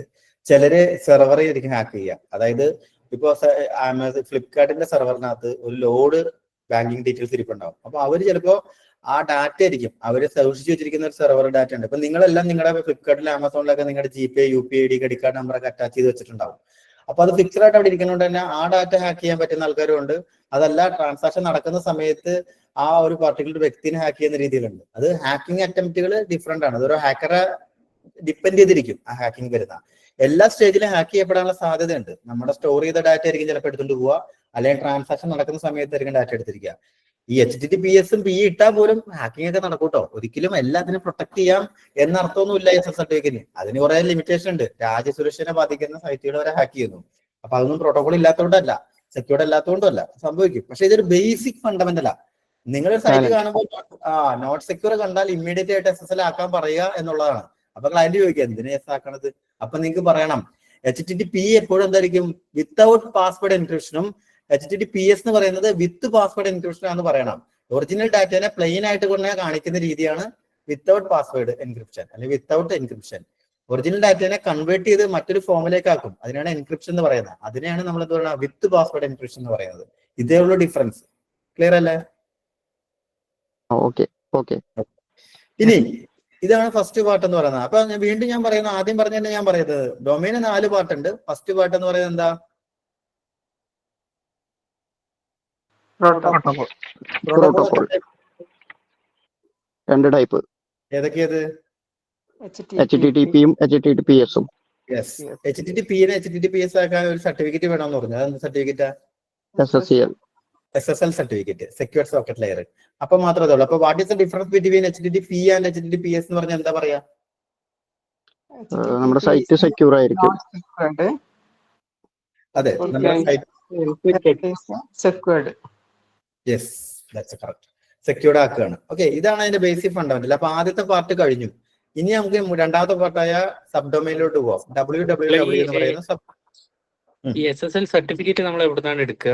ഇനി ഇല്ലാത്ത സൈറ്റിനാണെങ്കിൽ അല്ലല്ല, അത് കറക്റ്റ് ആയിട്ട് ഞാൻ ഇപ്പൊ ഇത് തിയറി ആണെങ്കിലും ഇതിന്റെ 3-ാം ദിവസം ഡൊമൈൻ ഞാൻ ബൈ ചെയ്യുന്നുണ്ട്. അതിൽ SSL സർട്ടിഫിക്കറ്റ് ഓട്ടോമാറ്റിക്കലി എങ്ങനെ ഇൻസ്റ്റാൾ ആയി കാണിക്കുന്നുണ്ട്. ഹോസ്റ്റിംഗ് ബൈ ചെയ്യുന്നുണ്ട്. അതിനകത്തോട്ട് സൈറ്റ് എങ്ങനെ ഇൻസ്റ്റാൾ ചെയ്യാന്ന് കാണിക്കുന്നുണ്ട്. അപ്പൊ അതുകൊണ്ട് തന്നെ ആ സ്റ്റെപ്പ് ഞാൻ സ്കിപ്പ് ചെയ്തിട്ടേ ഇല്ല കേട്ടോ. ഞാൻ അത് കവറപ്പ് ചെയ്യുന്നുണ്ട്. ഈ ടോപ്പിക്സ് കഴിഞ്ഞ് കഴിഞ്ഞാൽ ഇൻകേസ് ആരെങ്കിലും ഒരു HTTPS ഇല്ലാത്ത ഡൊമൈൻ എടുത്ത്, അപ്പൊ നമുക്ക് എങ്ങനെയാണ് അത് പിന്നെ SSL സർട്ടിഫിക്കറ്റ് എവിടെ നിന്നാണ് വാങ്ങുക? അതിന്റെ സോഴ്സ് എന്താ? പല കമ്പനികളുണ്ട്. അതാ ഞാൻ പറഞ്ഞ, നമ്മളിപ്പോ ഡൊമൈൻ മേടിക്കുമെന്ന് ഞാൻ പറഞ്ഞല്ലോ. ഡൊമൈൻ മേടിക്കുമ്പോൾ അതിന്റെ കൂട്ടത്തിൽ നമുക്ക് SSL കിട്ടുന്നതെന്നും, ചില ആൾക്കാർ ഡൊമൈൻ മേടിക്കുമ്പോൾ SSL എടുത്തിട്ടുണ്ടാവില്ല. ഇപ്പൊ മേടിച്ചിരിക്കുന്ന ഗോഡാഡി എന്നാണ് വിചാരിക്കുക. ഡൊമൈൻ മേടിക്കുന്ന ഒരു പ്രൊവൈഡർ ആണത്. അവിടെ നിന്ന് നമ്മളൊരു ഡൊമൈൻ മേടിച്ചു, ക്ലയന്റ് അറിയാതെ ആ സമയത്ത് അത് മേടിക്കാൻ മറന്നുപോയി. അങ്ങനെയാണെങ്കിൽ അവരുടെ ലോഗിൻ മേടിച്ചു കഴിഞ്ഞാൽ അതേ ഗോഡാഡി കയറി കഴിഞ്ഞാൽ SSL നമുക്ക് കിട്ടും. ബൈ ചെയ്താൽ മതി. അപ്പൊ ആ ബൈ ചെയ്ത് കഴിയുമ്പോൾ ഒന്ന് ഓട്ടോ ഇൻസ്റ്റാളേഷൻ ഉണ്ട്, അല്ലെങ്കിൽ അവർ തന്നെ ഇൻസ്റ്റാൾ ചെയ്ത് തരും. ആ രീതിയിൽ നമുക്ക് വേണമെങ്കിൽ അത് ആക്ടിവേറ്റ് ആക്കി എടുക്കാൻ പറ്റും. ഓക്കെ. പിന്നെ ഇതിൽ വേറൊരു കാര്യം എന്ന് വെച്ചാൽ, ഇപ്പം നിങ്ങൾ എല്ലാവരും ആയിട്ടാണ് നമ്മുടെ ഡ്യൂട്ടി. ഉദാഹരണത്തിന് SEO ചെയ്യുന്ന എന്റെ അടുത്ത് ഒരിക്കലും ഒരാൾ ഡൊമൈൻ മേടിക്കാനോ ഹോസ്റ്റിംഗ് മേടിക്കാനോ വെബ്സൈറ്റ് ഉണ്ടാക്കി തരാനോ പറയില്ല. കാരണം ഇതൊന്നും തന്നെ നമ്മുടെ ഡ്യൂട്ടിയിൽ വരുന്നില്ല. ഒരാൾക്ക് ഒരു വെബ്സൈറ്റ് ഉണ്ടെങ്കിൽ ആ വെബ്സൈറ്റിനെ പ്രൊമോട്ട് ചെയ്യുക എന്ന് പറയുന്നതാണ് നമ്മുടെ ഫണ്ടമെന്റൽ ആയിട്ടുള്ള ഡ്യൂട്ടി. എന്ന് വെച്ചാൽ ആ വെബ്സൈറ്റിനെ SEO ചെയ്യാം, ആ വെബ്സൈറ്റിന് ഗൂഗിൾ ആഡ് ചെയ്യാം, ആ വെബ്സൈറ്റിനെ പ്രൊമോട്ട് ചെയ്യാം, ആ വെബ്സൈറ്റിലേക്ക് ട്രാഫിക് ഉണ്ടാക്കാം. ഇതൊക്കെയാണ് നമ്മുടെ ഡ്യൂട്ടി. അപ്പൊ ചോദിക്കും, പിന്നെ എന്തിനാ ഇത് പഠിക്കണം? കാരണം ഏറ്റവും കുറഞ്ഞ പ്രശ്നം, നിങ്ങൾക്ക് സ്വന്തമായി ഒരു സൈറ്റ് ആവശ്യം വന്നാൽ അത് ബൈ ചെയ്യാനും അതിൽ SSL ഇൻസ്റ്റാൾ ചെയ്യാനും അതിലൊരു സൈറ്റ് ഉണ്ടാക്കിയെടുക്കാനുള്ള ഒരു ബേസിക് നോളജ്. ഒരിക്കലും വെബ് ഡെവലപ്പർ ആകാനോ വെബ് ഡിസൈനർ ആവാനോ ശ്രമിക്കരുത്. ശ്രമിച്ചാൽ നല്ലതാണ്, പക്ഷെ അതല്ല നിങ്ങളുടെ ഫണ്ടമെന്റൽ ഡ്യൂട്ടി. ഇവിടെ നിങ്ങൾക്ക് വെബ്സൈറ്റ് ഉണ്ടാക്കാനും ഡിസൈൻ ചെയ്യാനൊക്കെ അവസരം തരുന്നുണ്ട്. അതെന്തിനാന്ന് വെച്ച് കഴിഞ്ഞാൽ, നിങ്ങൾ നാളെ ഈ പറഞ്ഞ SEO പഠിച്ചു കഴിയുമ്പോൾ നിങ്ങൾ സൈറ്റിൽ കയറി പലതും ചെയ്യേണ്ടി വരും. എന്താ, സൈറ്റിൽ പേജ് ഉണ്ടാക്കേണ്ടി വരും, ബ്ലോഗ് എഴുതേണ്ടി വരും, കണ്ടന്റ് എഴുതേണ്ടി വരും, ഇമേജ് ആഡ് ചെയ്യേണ്ടി വരും. ഇങ്ങനെയുള്ള ഭാഗങ്ങളിൽ ഒരുപാട് പറ്റിപ്പെട്ട കുട്ടികൾക്ക് ഒന്നും തന്നെ ഭയങ്കര ഒരു നോളജ് ഇല്ലായ്മയുണ്ട്. അതുകൊണ്ട് തന്നെ നിങ്ങൾക്ക് ഓരോരുത്തർക്ക് ഇൻഡിവിജ്വൽ ആയിട്ടുള്ള സബ് ഫോൾഡർ സൈറ്റുകൾ കിട്ടും ചെയ്ത് പഠിക്കാൻ വേണ്ടി മാത്രം. അപ്പൊ അതിനർത്ഥം നിങ്ങൾ മറ്റുള്ളവർക്ക് സൈറ്റ് ചെയ്ത് ചെയ്യാൻ വേണ്ടിയോ ഡൊമൈൻ മേടിക്കാനോ നിങ്ങൾക്ക് വേണ്ടി വരില്ല. എനിക്ക് ഒരു 2% കേസിൽ അത് വേണ്ടി വന്നുള്ളൂ. അത് ഞാൻ ഇനിഷ്യേറ്റീവ് എടുത്ത് ചെയ്തു കൊടുത്തതാണ്.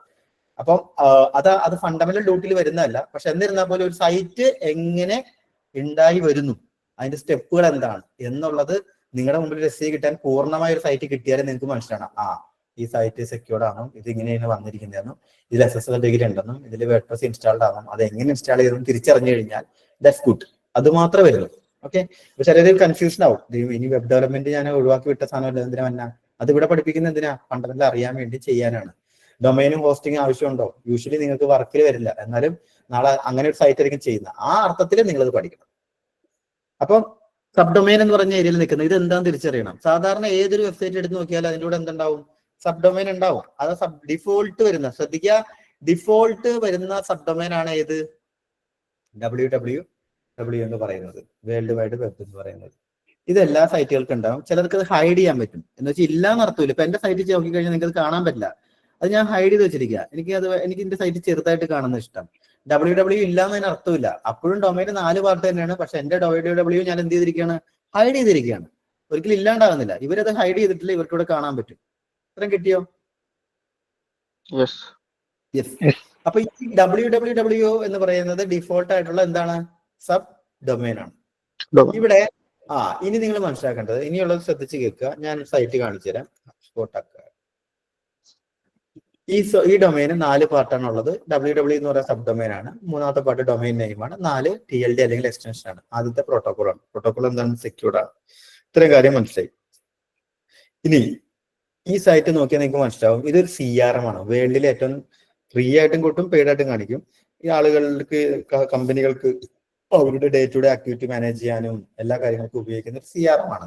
ഈ സൈറ്റ് നോക്കി നിങ്ങൾക്ക് ആ CRM, അതിന്റെ ഫീച്ചേഴ്സ്, അത് ആരൊക്കെ ഉപയോഗിക്കുന്നു, അതിന് എന്തൊക്കെ പ്രോഗ്രാംസ് ഉണ്ട്, സെയിൽസ് ഉണ്ട്, പല കാര്യങ്ങളുണ്ട്, അതിന്റെ റേറ്റ്, അങ്ങനത്തെ കാര്യങ്ങളൊക്കെ ഇതിനകത്ത് കൊടുക്കാം. അതുമായി നോക്കുകയാണെങ്കിൽ അപ്പൊ ഈ വെബ്സൈറ്റ് മുഴുവനായിട്ട് പറയുന്നത് എന്തിനെ കുറിച്ചാ? അവരുടെ പ്രൊഡക്റ്റ് ആയിട്ടുള്ള CRM, അതിന്റെ പ്രൈസിങ്, അതിന്റെ സൊല്യൂഷൻ, ഏതൊക്കെ റിസോഴ്സ് ആണ്, അതിന്റെ ഡെമോ, അതിങ്ങനെ ഫ്രീ ആയിട്ട് സ്റ്റാർട്ട് ചെയ്യാം, ഇതൊക്കെയാണ് ഇതിനകത്ത് വരുന്നത്. ഇത്തരം കിട്ടിയില്ലേ? അപ്പൊ ഈ സൈറ്റിനകത്ത് ഏറ്റവും കൂടുതൽ പറയുന്നത് ഈ പറഞ്ഞ പ്രൊഡക്റ്റിനെ കുറിച്ച് മാത്രമാണ്. അത്രയും ക്ലിയർ ആയോ? യെസ്. യെസ്. ഇവിടെ സബ് ഡൊമൈൻ എന്ന് പറയുന്നത് എന്താണ്? ഞാനിപ്പോ വേറെ സൈറ്റ് ഇപ്പൊ കാണിച്ചുതരാം. അക്കാഡമി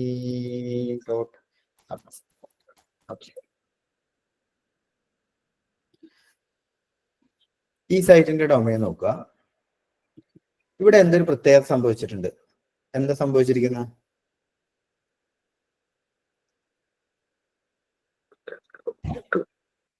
എക്സ്റ്റൻഷൻ ഇല്ല. അവിടെ സബ് ഡൊമൈൻ ഉണ്ട്. അക്കാഡമി എന്നാണോ സബ് ഡൊമൈൻ കൊടുത്തേക്കണത്? അല്ല, www റീപ്ലേസ് ആയിട്ട് അവിടെ അക്കാഡമി എന്ന് പറഞ്ഞു വന്നു. സബ് ഡൊമൈൻ അവിടെ തന്നെ ഉണ്ട്. ഇവിടുത്തെ സബ് ഡൊമൈൻ എന്ന് പറയുന്നത് അക്കാഡമി എന്ന് പറഞ്ഞ വേർഡായിട്ട് മാറിയെന്നുള്ളൂ. അതായത് ഡിഫോൾട്ട് ആയിട്ട് വരുന്ന സബ് ഡൊമൈൻ ആണ് www എന്ന് പറഞ്ഞു. പക്ഷെ ഒരിക്കലും നമ്മൾ ഇതിനെ സബ് ഡൊമൈൻ എന്ന് പറയരുത്. നമ്മൾ ഡൊമൈൻ നെയിം എന്ന് പറയുന്നത്, അല്ലെങ്കിൽ മെയിൻ വെബ്സൈറ്റ് എന്നോ പ്രൈമറി ഡൊമൈൻ എന്നൊക്കെ ആയിരിക്കും ഇതിനെ പറയാം. ഇതിനെ പറയുന്നത് ചൈൽഡ് ഡൊമൈൻ എന്നാണ് പറയുന്നത്. എന്ന് വെച്ച് കഴിഞ്ഞാൽ ഇതാണ് സബ് ഡൊമൈൻ. ആക്ച്വൽ കേസിൽ ഇതിനെയാണ് സബ് ഡൊമൈൻ എന്ന് വിളിക്കുന്നത്. എന്ന് വെച്ച് കഴിഞ്ഞാൽ www ഇല്ലാതെ വേറെ എന്തെങ്കിലും ഒരു ഭാഗം അവിടെ വന്നാൽ അതിനപ്പം നമുക്ക് എന്തായിട്ട് വിളിക്കാം? ചൈൽഡ് ഡൊമൈൻ, സബ് ഡൊമൈൻ എന്ന് വിളിക്കാം. ഇവിടെ നോക്കേണ്ടത് ഇതിന് ചൈൽഡ് ഡൊമൈൻ എന്നും പറയും. കാരണം എന്താ? HubSpot.com എന്ന് പറയുന്നത് എന്താ? പാരന്റ് ഡൊമൈൻ ആണ്. അതിന്റെ അണ്ടറിൽ വരുന്ന ഒരു ചൈൽഡ് ഡൊമൈൻ ആണ് അക്കാഡമി. ഇനി നിങ്ങൾക്ക് തോന്നിയത് എന്തിനാണ് ഇതിന്റെ ആവശ്യം എന്നുള്ളതാണ്. ഞാൻ പറഞ്ഞുതരാം. ഇപ്പൊ ഇത് HubSpot എന്ന് പറയുന്നത് CRM വിൽക്കുന്ന കമ്പനിയാണ്. അവർ ലോകം മൊത്തം അറിയപ്പെടുന്നത് CRM സെയിൽ ചെയ്തതിന്റെ പേരിലാണ്. അങ്ങനെയാണെങ്കിൽ CRM വിൽക്കുന്ന ഈ കമ്പനി പേരെടുത്തു. എന്തില്? HubSpot എന്ന് പറയുന്ന ഒരു പേര് അവർ കിട്ടി. ഈ വെബ്സൈറ്റ് ലോകം മൊത്തം അറിഞ്ഞു. അപ്പൊ ഇവര് ചിന്തിക്കുകയാണ് നമുക്ക് എഡ്യൂക്കേഷനിൽ കൂടി ചെയ്താലോ എന്ന് തോന്നുകയാണ്. അപ്പൊ എഡ്യൂക്കേഷൻ തോന്നുമ്പോൾ അവർക്ക് വേണമെങ്കിൽ ഒരു ഡൊമൈൻ മേടിക്കാം. പക്ഷെ അവർ പറഞ്ഞു ലോകം മുഴുവൻ നമുക്ക് അറിയുന്ന ഒരു പേരാണ് HubSpot.com. ഈ ഡൊമൈൻ അണ്ടർ തന്നെ നമുക്ക് അക്കാഡമി തുടങ്ങാം. അപ്പൊ ഒരാൾ പറഞ്ഞു എന്തിനാ വേറെ സൈറ്റ്? ഇവിടെ തന്നെ പറഞ്ഞാൽ പോരെ, ഈ മെയിൻ വെബ്സൈറ്റിൽ തന്നെ പറഞ്ഞാൽ പോരാ. കാരണം എന്താ? ഈ വെബ്സൈറ്റ് മെയിൻ ആയിട്ട് CRM കുറിച്ച് മാത്രം പറയുന്ന സൈറ്റാ. ഇതിന്റെ കൂടെ എഡ്യൂക്കേഷൻ ഇട്ട് കഴിഞ്ഞാൽ അത് ഇച്ചിരി കൺഫ്യൂസിങ് ആവും. അല്ലെങ്കിൽ CRM അന്വേഷിച്ച് വരുന്നവർക്ക് എഡ്യൂക്കേഷൻ കാണുമ്പോൾ ഇച്ചിരി കൺഫ്യൂഷൻ വരാം. ഇത് അതിന്റെ തന്നെ ആണോ? അല്ലെങ്കിൽ എഡ്യൂക്കേഷൻ അന്വേഷിച്ച് വരുന്നവർക്ക് ഈ CRM കാണുമ്പോൾ തോന്നും അതിന്റെ ഇടയിൽ മിക്സ് ചെയ്താലുള്ള പ്രശ്നമാണ് ഞാൻ പറഞ്ഞ. അപ്പൊ അവരെന്ത് ചെയ്തു? ഈ മെയിൻ ഡൊമൈനെ നിലനിർത്തിക്കൊണ്ട് തന്നെ, റിപ്പീറ്റ്, പാരന്റ് ഡൊമൈനായ HubSpot.com നിലനിർത്തിക്കൊണ്ട് തന്നെ അവരെന്ത് ചെയ്തു? ഒരു അക്കാഡമി തുടങ്ങി. എങ്ങനെ? സബ് ഡൊമൈൻ ആയിട്ട്. ഏത് കേസിലാണ് സബ് ഡൊമൈൻ തുടങ്ങുക എന്നുള്ളതാണ് ഞാൻ പറഞ്ഞത്. ഒരു കമ്പനി ഒരു മെയിൻ ഡൊമൈനിൽ ഇതേപോലെ ഫേമസ് ആയി കഴിയുമ്പോൾ അവർക്ക് ആ പാരന്റ് ഡൊമൈനെ നിലനിർത്തിക്കൊണ്ട് തന്നെ മറ്റൊരു സർവീസ് ചെയ്യാനാണ്, ഒരു ബ്രാഞ്ച് പോലെയൊക്കെ ചെയ്യാനാണ് എന്ത് ചെയ്യുന്നത്? സബ് ഡൊമൈൻ യൂഷ്വലി ക്രിയേറ്റ് ചെയ്യുന്നത്. ക്ലിയർ ആവുന്നുണ്ടോ? ഒരു എക്സാമ്പിൾ പറഞ്ഞാൽ പെട്ടെന്ന് നിങ്ങൾക്ക് മനസ്സിലാവും. ഇപ്പോ google.com എന്ന് പറയുന്നത് എന്താ? സെർച്ച് എഞ്ചിനിലേക്കാണ് പാസ് ചെയ്യുന്നത്. ഞാൻ google.com അടിക്കുമ്പോൾ സെർച്ച് എഞ്ചിനാണ് വന്നിരിക്കുന്നത്. ലോകത്തെ ഏറ്റവും കൂടുതൽ ആൾക്കാർ ഉപയോഗിക്കുന്ന സെർച്ച് എഞ്ചിനാണ്. അപ്പൊ google.com വളരെ പോപ്പുലർ ആണ്. ഓക്കെ, ഈ google.comന്റെ പ്രൈമറി ഫോക്കസ് എന്ന് പറഞ്ഞാൽ എന്താ? ആളുകൾക്ക് സെർച്ചിന് ഡാറ്റ കൊടുക്കുക, സെർച്ച് എഞ്ചിനായിട്ട് ഫംഗ്ഷൻ ചെയ്യുക. അത്രയും കിട്ടിയോ? അങ്ങനെയാണെങ്കിൽ നമ്മളിപ്പോ ക്ലാസ് അറ്റൻഡ് ചെയ്തിരിക്കുന്നത് ഇത് സബ് ഡൊമൈൻ ആണോ പാരന്റ് ഡൊമൈൻ ആണോ? മീറ്റ് ഗൂഗിളിന്റെ മറ്റൊരു പ്രൊഡക്റ്റ് ആണ് മീറ്റ്. ഇതിന്റെ ഇന്റൻഷൻ എന്താ? മാക്സിമം ഇതുപോലെ തന്നെ വീഡിയോ കോൺഫറൻസിങ്, ഇതൊക്കെയാണ് അതിന്റെ ഉദ്ദേശം. അപ്പൊ അവരുടെ ഗൂഗിളിന്റെ പ്രൊഡക്റ്റ് ആണ് നമുക്ക് ഇവിടെ നോക്കി അറിയാൻ പറ്റും. google.com ആണ്, അതാണ് പാരന്റ്. എന്നിട്ട് ചൈൽഡ് ഡൊമൈൻ ആയിട്ട് മീറ്റ് ഉണ്ടാക്കി. ഇതേ സ്ലൈഡ് നോക്കിയേ, docs.google.com, ഇതും സബ് ഡൊമൈൻ ആണ്. മീറ്റ്, അതുപോലെ തന്നെ calendar.google.com. അങ്ങനെ ഗൂഗിളിന്റെ ഏത് മെയില് gmail.google.com, ഗൂഗിളിന്റെ ഏത് പ്രൊഡക്റ്റ് എടുത്ത് നോക്കിയാലും നിങ്ങൾക്ക് എന്ത് കാണാൻ പറ്റും? സബ് ഡൊമൈൻസ് കാണാൻ സാധിക്കും. അത് എത്ര ഉള്ളൂ? പാരന്റ് ഡൊമൈനെ നിലനിർത്തിക്കൊണ്ട് തന്നെ അവരെന്ത് ചെയ്യുന്നു? അവരുടെ മറ്റു പ്രൊഡക്റ്റുകൾ ലോഞ്ച് ചെയ്യുന്നു. അപ്പൊ വേറൊരു ഡൊമൈൻ ബൈ ചെയ്യുന്നില്ല. ആ ഒരു ഡൊമൈനെ മേടിച്ചുള്ളൂ google.com. അതിന്റെ അണ്ടറിൽ തന്നെയാണ് സബ് ഡൊമൈൻ ആയിട്ട് മെയിൻറ്റെയിൻ ചെയ്യപ്പെടുന്നത്. അപ്പൊ ഇത്രേ ഉള്ളൂ സബ് ഡൊമൈൻ. സബ് ഡൊമൈൻ മേടിക്കുന്ന കേസ് എന്ന് പറയുന്നത് ഒരു കമ്പനി ഒരു പ്രത്യേക ബിസിനസ്സിൽ പോപ്പുലർ ആവുകയും ആ ഡൊമൈൻ ലോകം മുഴുവൻ അറിയപ്പെടുകയും ചെയ്യുന്ന സമയത്ത് അവർ വേറൊരു ഡൊമൈൻ മേടിക്കാതെ എന്ത് ചെയ്തു? മെയിൻറ്റെയിൻ ചെയ്യുന്നു. ഇതിൽ നിന്ന് വ്യത്യസ്തമാണ് പ്രൈം. ആമസോണിന്റെ ആണ് പ്രൈം എന്ന് നമുക്കറിയാം. പക്ഷെ അവർ ചെയ്തത് അങ്ങനെയല്ല. അതൊരു നല്ല പ്ലാൻ പ്രാക്ടീസ് ആണോ എന്ന് വെച്ചാൽ എനിക്കറിയില്ല. ഇപ്പൊ പ്രൈം വീഡിയോ നിങ്ങൾക്ക് എല്ലാവർക്കും അറിയാം, പ്രൈം ആമസോണിന്റെ ആണ് അല്ലേ? ആണോ അല്ലേ? എനിക്ക് കൺഫ്യൂഷനായി നിങ്ങൾ പറയാത്തോ. അതെ അതെ അതെ അതെ. അപ്പോ പ്രൈം എന്ന് പറയുന്നത് വേറൊരു ഡൊമൈൻ ആയിട്ട് തന്നെ മേടിച്ചു. ഇത് പാരന്റ് അല്ല. ശരിക്കും നമ്മുടെ കൺസെപ്റ്റ് പ്രകാരം ആമസോണിന്റെ ആണെങ്കിൽ ആമസോൺ സാധാരണഗതിയിൽ എന്താ ചെയ്യേണ്ടത്? വേണമെങ്കിൽ സബ് ഡൊമൈൻ മേടിക്കാം. എങ്ങനെയാ? prime.amazon ആക്കാം. That's very good. prime.amazon വേണമെങ്കിൽ മേടിക്കാം. ചിലർക്കെങ്കിലും ഒരു കൺഫ്യൂഷൻ ഉണ്ടാവുമല്ലോ, ഇത് ആമസോണിന്റെ ആണോ? അങ്ങനെ സാധനം ഇല്ല. അത്ര ടോപ്പ് ആയിട്ടുള്ള ബ്രാൻഡിങ് അവർ നടത്തി കഴിഞ്ഞു. ഞാൻ പറഞ്ഞത് 2 ചോയ്സും ഉണ്ട്. പക്ഷെ ഞാൻ എപ്പോഴും സജസ്റ്റ് ചെയ്യുന്ന ചോയ്സ് ഇതായിരിക്കും. കാരണം കുറച്ചുകൂടെ ആ ബ്രാൻഡ് വാലായിട്ട് വേണമെങ്കിൽ കൊണ്ടു നടക്കാം. അത്രേ ഉള്ളൂ. ഇപ്പൊ നമ്മുടെ എന്റെ അച്ഛൻ്റെ മകനെ, ഞാൻ, എന്റെ മോൻ, എല്ലാവരും കൊണ്ടു നടക്കുന്ന ഒരു വീട്ടും പേര് ഇങ്ങനെ കൊണ്ടു നടക്കുന്ന പോലെ ആ പാരന്റ് ഡൊമൈനെ നിലനിർത്തിക്കൊണ്ട് തന്നെ പുതിയ പുതിയ പ്രൊഡക്റ്റുകൾ വരുന്ന കേസിൽ നമുക്ക് എന്ത് ചെയ്യാം? സബ് ഡൊമൈൻ ചെയ്യാം. സാധാരണ നമ്മുടെ നാട്ടിലെ സ്മോൾ മീഡിയം കമ്പനികൾക്ക് ഇതിന്റെ ആവശ്യം വരാറില്ല. അവർക്ക് ഒരു ബിസിനസ് ഉണ്ടാവും, ടൂറിസം ആയിരിക്കും, അതിനൊരു സൈറ്റ് ഉണ്ടാവും, അല്ലെങ്കിൽ റിയൽ എസ്റ്റേറ്റ് ആയിരിക്കും, അതിന്റെ സൈറ്റ് ഉണ്ടാവും, അതങ്ങനെ കണ്ടിന്യൂ ചെയ്യാന്നുള്ളൂ. ഈ സബ് ഡൊമൈൻ എടുക്കുന്ന കേസ് റയർ ആണ്. എന്നാൽ പോലും നാളെ സബ് ഡൊമൈൻ്റെ ഒരു കേസ് വന്നു കഴിഞ്ഞാൽ നിങ്ങൾക്ക് ചിന്തിച്ചെടുക്കാൻ പറ്റണം അതെന്താണെന്നും ഡിഫോൾട്ട് ആയിട്ട് വരുന്ന സബ് ഡൊമൈൻ എന്താണെന്നും യൂഷ്വലി എക്സാമ്പിൾസ് എന്താണെന്നും വന്നു കഴിഞ്ഞാൽ നിങ്ങൾക്ക് ഒരു ക്ലയന്റിന് നാളെ അങ്ങനെ ആവശ്യം വന്നാൽ റെക്കമെൻഡ് ചെയ്യാം. ക്ലിയർ അല്ലേ?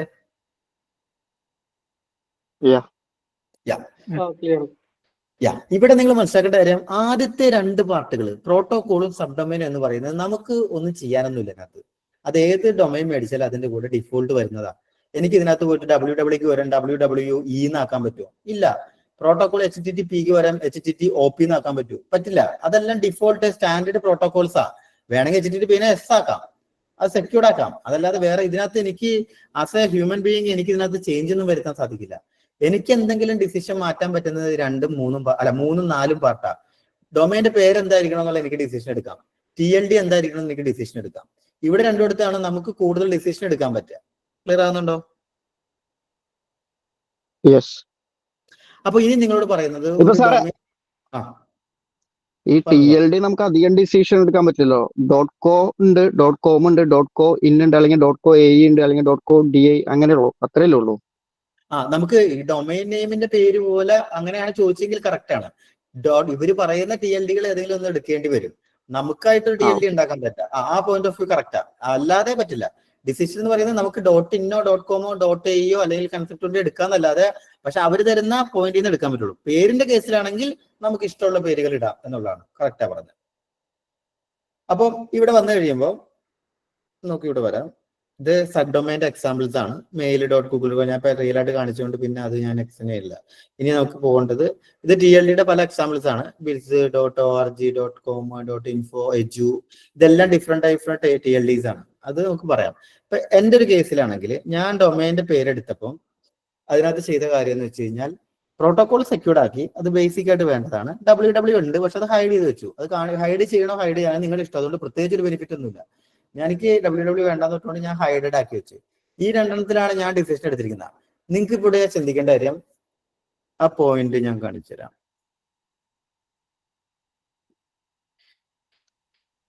നിങ്ങളൊരു ഡൊമൈൻ മേടിക്കുന്ന സമയത്ത് ഒരുപാട് കാര്യങ്ങൾ പറയും. ഇവിടെ നോക്കിക്കഴിഞ്ഞാൽ സെലക്ട് .com എക്സ്റ്റൻഷൻ എന്നാ പറയുന്നത്. അതെന്താ അങ്ങനെ പറയണത്? അത് നിർബന്ധമില്ല, .com തന്നെ വേണം എന്നില്ല. എന്നാലും .com എടുത്താലും അഡ്വാൻറ്റേജ് വെച്ചാൽ .comന്റെ പ്രത്യേകത വെച്ചാൽ ഒരു രാജ്യത്തിനെ റെപ്രസെന്റേറ്റ് ചെയ്യുന്നില്ല. ഇപ്പൊ .in എന്ന് പറഞ്ഞാൽ ഏത് രാജ്യത്തിനെ റെപ്രസെന്റേറ്റ് ചെയ്യുന്ന? ഇന്ത്യ. .ae ദുബായ് അല്ല, UAE-നെയാണ്.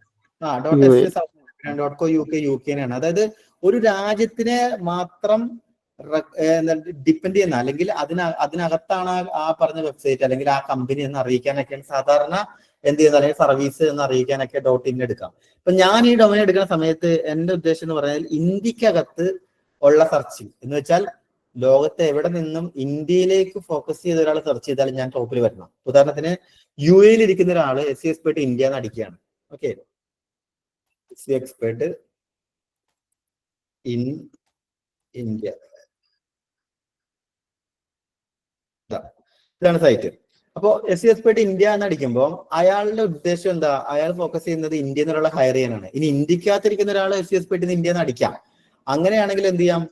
അപ്പൊ ഓരോ രാജ്യത്തിനകത്തുള്ള സെർച്ചുകളിൽ അല്ലെങ്കിൽ ആരാണോ ഈ ഇന്ത്യയിലേക്ക് ഫോക്കസ് ചെയ്യുന്ന അവരെയാണ് ഞാൻ ടാർഗറ്റ് ചെയ്യണമെങ്കിൽ ഞാൻ എടുക്കുന്ന TLD യൂഷ്വലി ഏതായിരിക്കും? IN ആയിരിക്കും. IN ഇത് തന്നെ എനിക്ക് UAE-ലും ചെയ്യാം, പക്ഷെ അവിടെ ഞാൻ അത് ചെയ്തിട്ടില്ല. അപ്പൊ അതൊരു കോൺഫ്ലിക്റ്റ് ആക്കേണ്ട ആവശ്യമില്ല. ഇപ്പൊ UAE എന്ന് അടിച്ചു കഴിഞ്ഞാലും സൈറ്റ് വരും. അപ്പൊ സൈറ്റ് വരുന്ന സമയത്ത് ഇപ്പോ ഞാൻ UAE ഉണ്ട്, പക്ഷെ എന്റെ എക്സ്റ്റൻഷൻ .in ആ. പക്ഷെ അവിടെ പറയേണ്ട ഒരു കാര്യം എന്ന് വെച്ചാൽ നമ്മള് ഏത് രാജ്യത്ത് ഇപ്പൊ ഒരു കസ്റ്റമർ നിങ്ങളോട് ചോദിക്കുകയാണ്, അല്ലെങ്കിൽ എന്നോട് പറയണം, ജിജോ ഞങ്ങളൊരു ടൂറിസം കമ്പനിയാണ്, ഞങ്ങളുടെ ടൂർ എല്ലാം ഓപ്പറേറ്റ് ചെയ്യുന്നത് അബുദാബിക്കകത്താണ്, ഞങ്ങൾക്കൊരു ഡൊമൈൻ വേണം. അപ്പൊ അയാൾ എന്നോട് പറയാണ്, അപ്പൊ ഞാൻ ചോദിക്കും നിങ്ങൾ ദുബായിലും അബുദാബിയിലും അല്ലെങ്കിൽ UAE-ക്കകത്ത് മാത്രമേ ഉള്ളൂ? അതെ ചോദിച്ചു, വേറെ എങ്ങോട്ടും ഞങ്ങൾ പോകുന്നില്ല. ലോകത്തുള്ള ആര് അബുദാബിയിൽ വന്നാലും അവിടെയുള്ള ടൂറിസം ഞങ്ങൾ ചെയ്തു കൊടുക്കും, പാക്കേജ് ആയിട്ടോ മറ്റോ ആയിട്ടോ കൊടുക്കും. ഞങ്ങളുടെ ബിസിനസ് എല്ലാ കാലത്തും ദുബായിക്കകത്താണ് അല്ലെങ്കിൽ UAE-ക്കകത്താണ് എന്ന് പറയുമ്പോൾ അവർക്ക് ഏറ്റവും നല്ല TLD ഏതായിരിക്കും?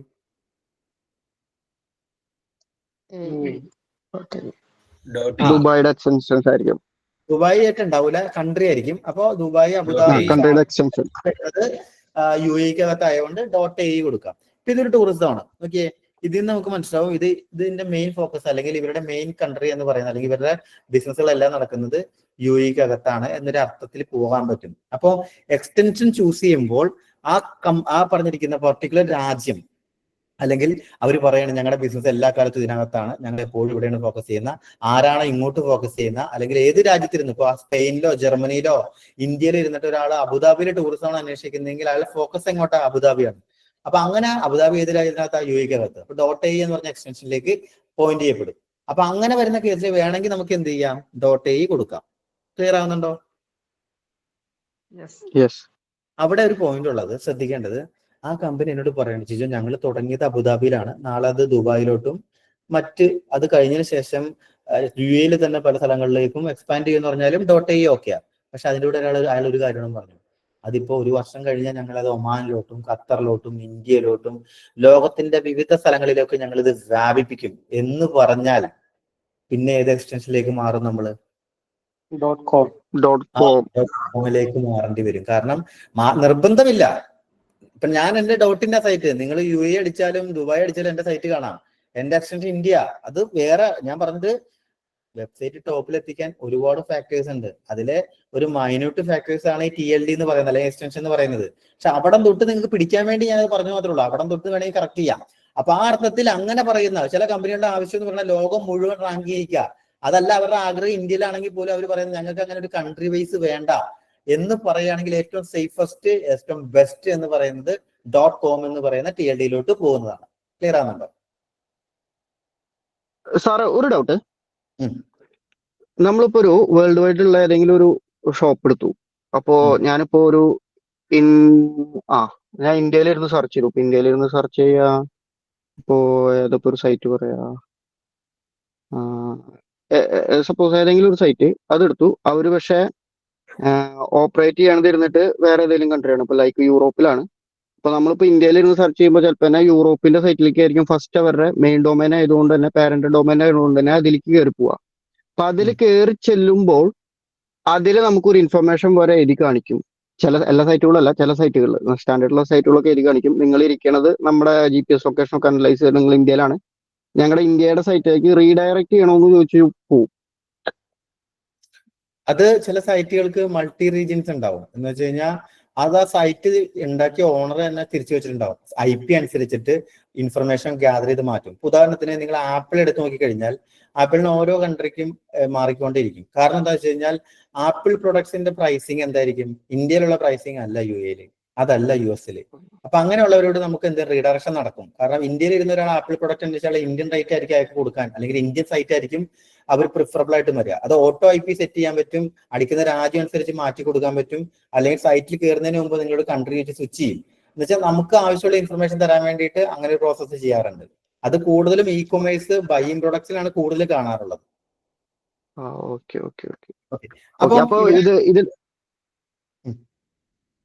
അപ്പൊ ഇതില് കണ്ടിന്യൂ ചെയ്യുമ്പോ ഇങ്ങനെ സ്വിച്ച് ചെയ്യുമ്പോൾ ചെയ്യണത്, നമ്മളിപ്പോ നേരത്തെ പറഞ്ഞു ചൈൽഡ് ഡൊമൈൻ ഉണ്ടാക്കുന്നത്. അപ്പൊ ഇവർ ഓരോ കൺട്രി ഇത് ചൈൽഡ് ഡൊമൈൻ മാത്രമാണ്. ഇവരിപ്പോ എനിക്ക് തോന്നുന്നത് നമ്മളിപ്പോ .ഇന്ത്യയിൽ ഇരുന്ന് വെച്ചാൽ IN-ലേക്ക് മാറും, വേറെ പേരൊന്നും മാറുന്നില്ല, ലാസ്റ്റത്തെ TCL മാത്രമാണ് മാറുന്നതെന്നാണ് എന്റെ ഒരു അറിവ്. IN ഇപ്പൊ ദുബായിലാണ് JU അങ്ങനെ മാറും.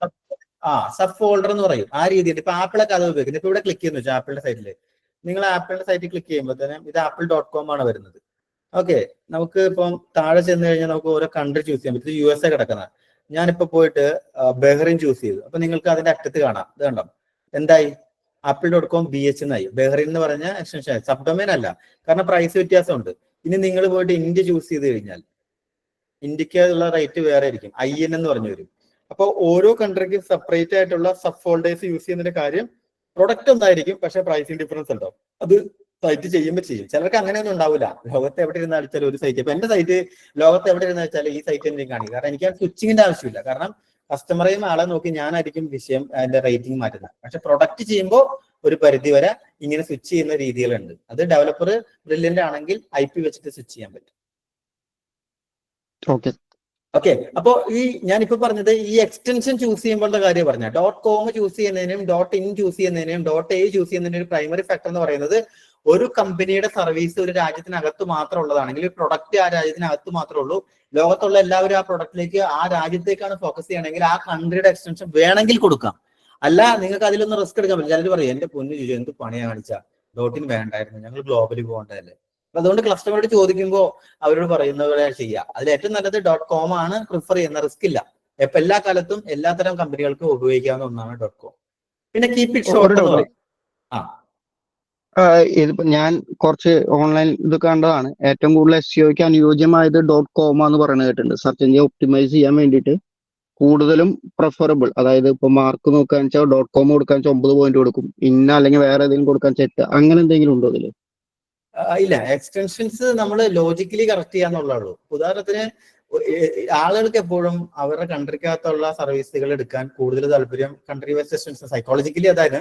പിന്നെ ഗൂഗിളിന് കൊടുക്കുന്ന സിഗ്നലും ഇത് exclusively for India, that is exclusively for Dubai എന്ന് പറയുന്ന പോലെ അതാത് രാജ്യങ്ങളുടെ എക്സ്റ്റൻഷൻ ആയിരിക്കും അതാത് രാജ്യങ്ങളിൽ അവരുടെ സർവീസുകൾ ടോപ്പിൽ വരാൻ. ഇപ്പോ അബുദാബി ഡെസേർട്ട് സഫാരി എന്ന് പറയുമ്പോൾ ഒരുപാട് ഫാക്ടേഴ്സ് ഉണ്ട്. അതിൽ ഒരു ഫാക്ടറായിട്ട് അവർ കൂട്ടും ഏതെങ്കിലും പറഞ്ഞാൽ UAEക്ക് അകത്ത് തന്നെയുള്ള എക്സ്റ്റൻഷനുള്ള TLDനെ മുന്നോട്ട് കൊണ്ടുവരാൻ കുറച്ച് ശ്രമിക്കാൻ സാധ്യതയുണ്ട്. .com എന്ന് പറയുന്നത് വേൾഡ് വൈഡ് എന്നുള്ളതാണ്. അപ്പൊ അതിന് ഞാൻ പറഞ്ഞത് ഇതിന്റെ എല്ലാം കോർ ഫാക്ടർ എന്ന് പറയുന്നത് എന്താ, കോണ്ടന്റ് ആണ്, എൻഗേജ്മെന്റ് ആണ്. പക്ഷെ അതിന്റെ കൂടെ നമ്മൾ ആഡ് ഓൺ പോലെ ഇപ്പൊ കറിവേപ്പില മറ്റു സാധനങ്ങളൊക്കെ കറക്കിടുന്ന പോലെ ഒരു ഫാക്ടർ പറഞ്ഞാൽ മാത്രമാണ് TLD ഒരു ഫാക്ടർ ആകുന്നത്. ഏത് TLDയും ഏത് രാജ്യത്ത് വേണമെങ്കിലും റാങ്ക് ചെയ്യിക്കാം. ഞാൻ എന്റെ .in ആണ് ഞാൻ എക്സാമ്പിൾ പറഞ്ഞത് അതുകൊണ്ടാണ്. നിങ്ങൾ .aയിലൊക്കെ എന്റെ സൈറ്റിൽ കാണുന്നതിന്റെ കാര്യം .in ആയിട്ടും കയറുന്നുണ്ട്. ഇത് കോണ്ടന്റും അതിന്റെ ടോപ്പിക്കൽ അതോറിറ്റിയും കൊണ്ട് മാത്രമാണ്. പക്ഷെ റെലവൻസ് ചെക്ക് ചെയ്താൽ ഒരു കൺട്രിക്കകത്ത് മാത്രം റാങ്ക് ചെയ്യണമെങ്കിൽ ആ കൺട്രിയുടെ എക്സ്റ്റൻഷൻ എടുക്കുന്നതാണ് നല്ലത്. അല്ല ഗ്ലോബലി പോകാനുള്ള സൈറ്റ് ആണെങ്കിൽ .com എടുക്കാം എന്നുള്ളൂ. ഓക്കെ, പിന്നെ കീപ് ഇറ്റ് ഷോർട്ട്, പേര് വല്ലാതെ നീണ്ടു പോകൊണ്ടിരിക്കുക. Johnson and Johnson company and .com എന്നൊക്കെ പറഞ്ഞ് ടൈപ്പിംഗ് എറർ ഉണ്ടാവും, ഓർത്തിരിക്കാൻ പാടാണ്.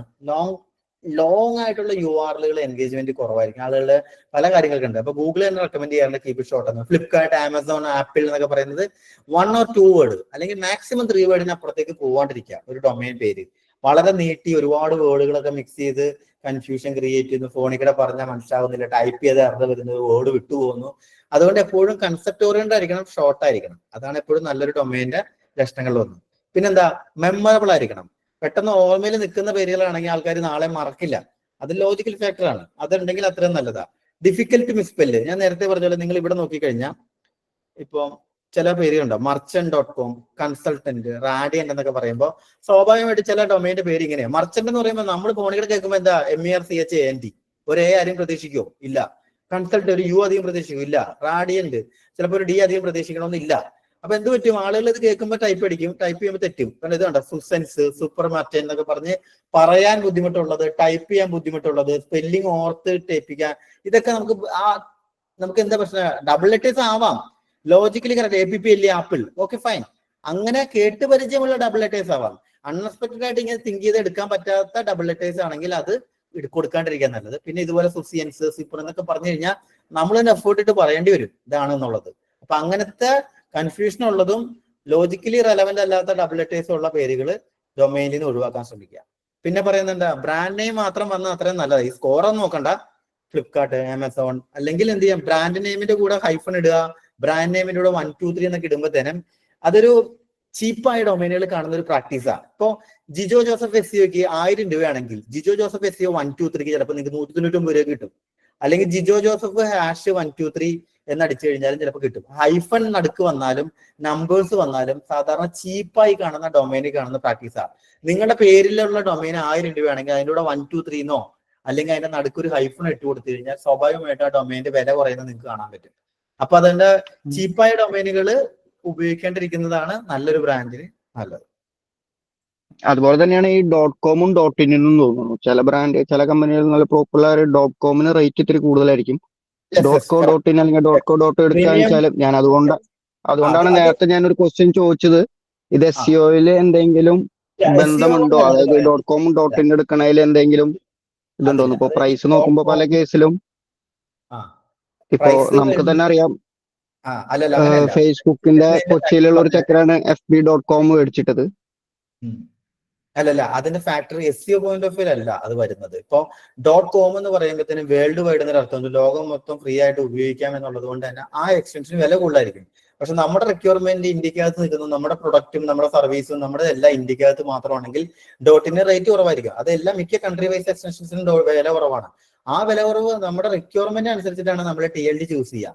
ഇപ്പൊ എന്റെ റിക്വയർമെന്റ് കേരളത്തിനകത്ത് കൊച്ചിക്കകത്ത് മാത്രമാണ് എന്റെ ബിസിനസ് നടക്കുന്നത്. എനിക്ക് ഒബിയസ്ലി .comന്റെ ആവശ്യം ശരിക്കും ഇല്ല, ഗ്ലോബൽ എന്നൊരു രീതിയിൽ വേണ്ട, പിന്നെ കൊമേഴ്ഷ്യൽ എന്നൊരു അർത്ഥത്തിലാണ് .com എടുക്കുന്നത്. അപ്പൊ അതുകൊണ്ട് തന്നെ ഹൈലി ഏറ്റവും കൂടുതൽ ആളുകൾ എടുക്കുന്നതും ഏറ്റവും കൂടുതൽ ആൾക്കാർ പെട്ടെന്ന് ഓർമ്മയിൽ നിൽക്കുന്നതും മോസ്റ്റ് മെമ്മറബിൾ ആയിട്ടുള്ളതും ലോകത്ത് തന്നെ 33% ആൾക്കാർ ഉപയോഗിച്ചുകൊണ്ടിരിക്കുന്നതുമായ ഒരു എക്സ്റ്റൻഷനാണ് എന്ത് .com. സ്വാഭാവികമായിട്ടും ആ എക്സ്റ്റൻഷന് ബാക്കിയുള്ള എക്സ്റ്റൻഷൻ അപേക്ഷിച്ച് വില കൂടുതലായിരിക്കും. ആ വില കൂടുതൽ SEOയുമായിട്ട് ബന്ധമില്ല, ആ വില കൂടുതൽ ആളുകളുടെ താല്പര്യവും ഇൻട്രസ്റ്റുമായിട്ട് മാത്രമേ ബന്ധവും. ക്ലിയർ അല്ലേ?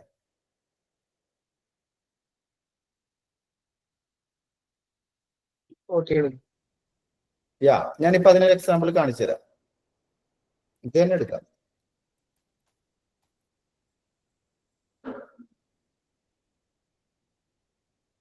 നിങ്ങൾ ഈ SESPT ദുബായിൽ നിന്ന് അടിച്ചപ്പോ ആദ്യം വന്നത് .in, പിന്നെ ജെറിൻ, നമ്മുടെ തന്നെ സ്റ്റുഡന്റ് ആയിരുന്നു, അവനും ഫ്രീലാൻസ് ചെയ്യുന്നുണ്ട്.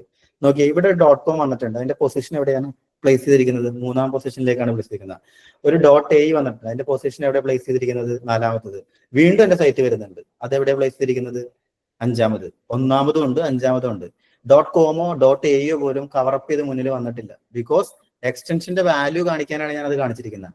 .a എക്സാക്ട് ആ രാജ്യത്തിനകത്താണ്, വന്നിട്ടില്ല. .com എന്ന് പറഞ്ഞാൽ ഗ്ലോബലി ആണ്, അത് വന്നിട്ടില്ല. ആദ്യത്തെ 2 പൊസിഷനിൽ നിൽക്കുന്നതും ചെറിയ വ്യത്യാസം ഉണ്ട് അവിടെ ചിലപ്പോൾ സെർച്ച് ചെയ്യുമ്പോൾ, എന്നാലും അതിൽ കിടക്കുന്ന രണ്ടും .in ആണ്.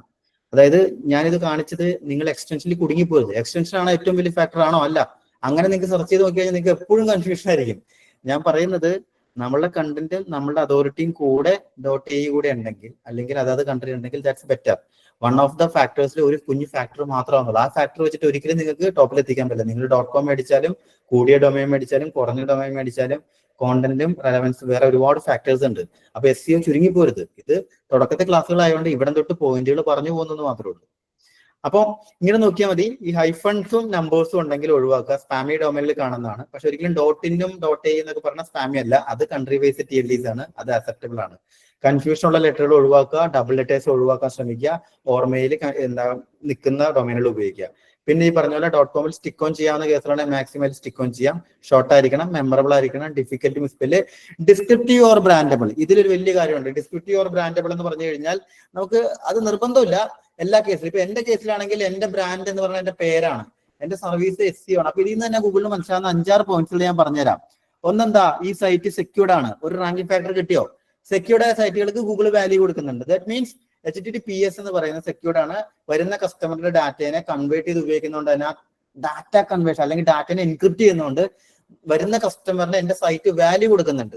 അവരുടെ പേഴ്സണൽ ആയിട്ടുള്ള സെക്യൂർ ആയിട്ടുള്ള ഇൻഫർമേഷൻ ഞാൻ SSL സർട്ടിഫിക്കറ്റ് ഉപയോഗിച്ച് സേഫ് ആക്കുന്നുള്ളത് കൊണ്ട് തന്നെ അതൊരു പോയിന്റ് ആണ്.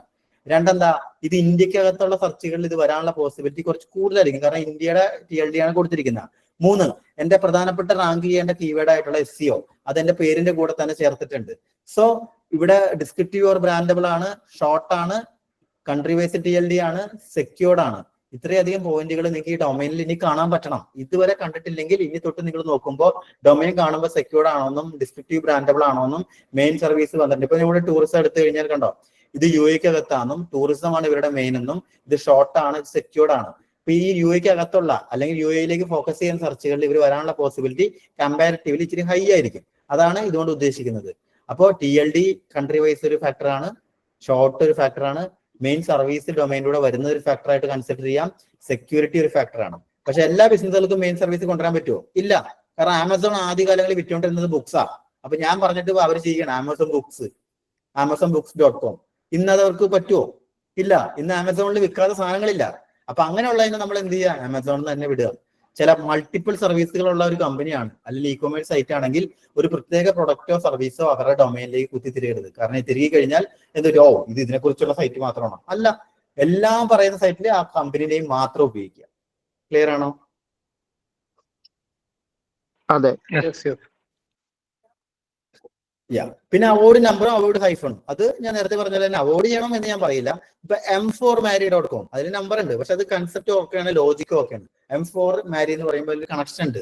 ഞാൻ പറഞ്ഞത് വെറുതെ 1 2 3 1 2 3 4 5 എന്നൊക്കെ ലോജിക്ക് ഇല്ലാതെ മിക്സ് ചെയ്യുന്നതിനാണ് നമ്മൾ നമ്പർ ഒഴിവാക്കാൻ പറയുന്നത്. ഹൈഫണ് ഇടാണ്ടിരിക്കുന്നതാണ് ഒരു സ്റ്റാൻഡേർഡ് ഡൊമൈൻ്റെ രീതി. അതില്ലെങ്കിൽ അത്രയും നല്ലത്. ഉണ്ടെന്ന് വെച്ച് ഒരിക്കലും റാങ്ക് ചെയ്യില്ല എന്നർത്ഥമില്ല, പക്ഷെ ബെസ്റ്റ് പ്രാക്ടീസിൽ ഇത് രണ്ടും അവോയ്ഡ് ചെയ്യാറുണ്ട്. ഇതാണ് ഇതിന്റെ മെയിൻ സംഭവം. പിന്നെ ഇനി കുറച്ച് കാര്യങ്ങളൂടെ ഉണ്ട്. അപ്പൊ ഇന്നിപ്പോ 10:15 ആയതുകൊണ്ട് ഞാൻ നിർത്തുകയാണ്. നാളെ ഇതിന്റെ ബാക്കി കണ്ടിന്യൂഷൻ ചെയ്യാം. അപ്പൊ അതുപോലെ തന്നെ ഈ ക്ലാസ്സുകൾ തിയറട്ടിക്കലി മാത്രമല്ല, ഞാൻ ഇതിൽ പ്രാക്ടിക്കലി ചെയ്യും. നിങ്ങൾക്ക് അത് തന്നെ ചെയ്തു നോക്കാനുള്ള ഓപ്ഷൻസ് ഉണ്ടാവും. അപ്പൊ ആരെങ്കിലും വിചാരിക്കുകയാണോ ഇത് തിയറി മാത്രമാണോ? അല്ല, ആദ്യം തിയറി എടുക്കാതെ പ്രാക്ടിക്കലോട്ട് ചെല്ലാൻ പറ്റില്ല. ഓരോന്ന് എന്താണെന്നും പാർട്ട് എന്താണെന്നും അതിന്റെ ഇന്റൻഷനും അറിയാതെ ഡയറക്റ്റ് പ്രാക്ടിക്കലി ഇടാൻ പറ്റില്ല. അപ്പൊ അതുകൊണ്ട് തന്നെ നിങ്ങൾക്ക് വേർഡ്പ്രസ് ചെയ്യിക്കും, അതിനെ കൊണ്ട് നിങ്ങളെ കൊണ്ട് ഡിസൈൻ ചെയ്യിക്കും, അതിൽ ഈ പറഞ്ഞ സ്ക്രീൻഷോട്ടുകൾ ഇടും, എല്ലാം ഉണ്ടാവും. ഈവൻ AI ക്ലാസ്സുകൾ ഉണ്ടാവും, അഡ്വാൻസ് പ്രോംപ്റ്റ് എങ്ങനെ ഉണ്ടാക്കാന്നുണ്ടാവും. പിന്നെ എപ്പോഴും ശ്രദ്ധിക്കേണ്ട ഒരു കാര്യം, സെൽഫ് ലേണിംഗ് എന്ന് പറയുന്നത് വളരെയധികം ഇമ്പോർട്ടന്റ് ആയ ഒരു ഫാക്ടറാണ്. അപ്പൊ നിങ്ങൾ ഇത് പഠനം കഴിഞ്ഞതിന് ശേഷം ഏറ്റവും കുറഞ്ഞ പ്രശ്നം നിങ്ങൾ പ്രോംപ്റ്റ് ഇട്ട് ഇത് കൂടുതൽ പഠിക്കാൻ ശ്രമിക്കുക. ഞാൻ പറഞ്ഞില്ല, ആ രീതി വഴി മാത്രമാണ് ചലഞ്ചിങ് ആകുക, നല്ല നല്ല ക്വസ്റ്റ്യൻസ് വരിക, നോളജ് ഉണ്ടാകും. ഇപ്പൊ ഞാനിപ്പോ ഇതുണ്ടോ ഇവിടെ ചെന്ന് കഴിഞ്ഞാൽ ഞാനിപ്പോ എന്താ പറയാ ബിഗിനർ പ്രോംപ്റ്റ് അങ്ങനെ എന്തൊരു സാധനം ഉണ്ടാക്കി വെച്ചിട്ടുണ്ടെന്ന് തോന്നുന്നു.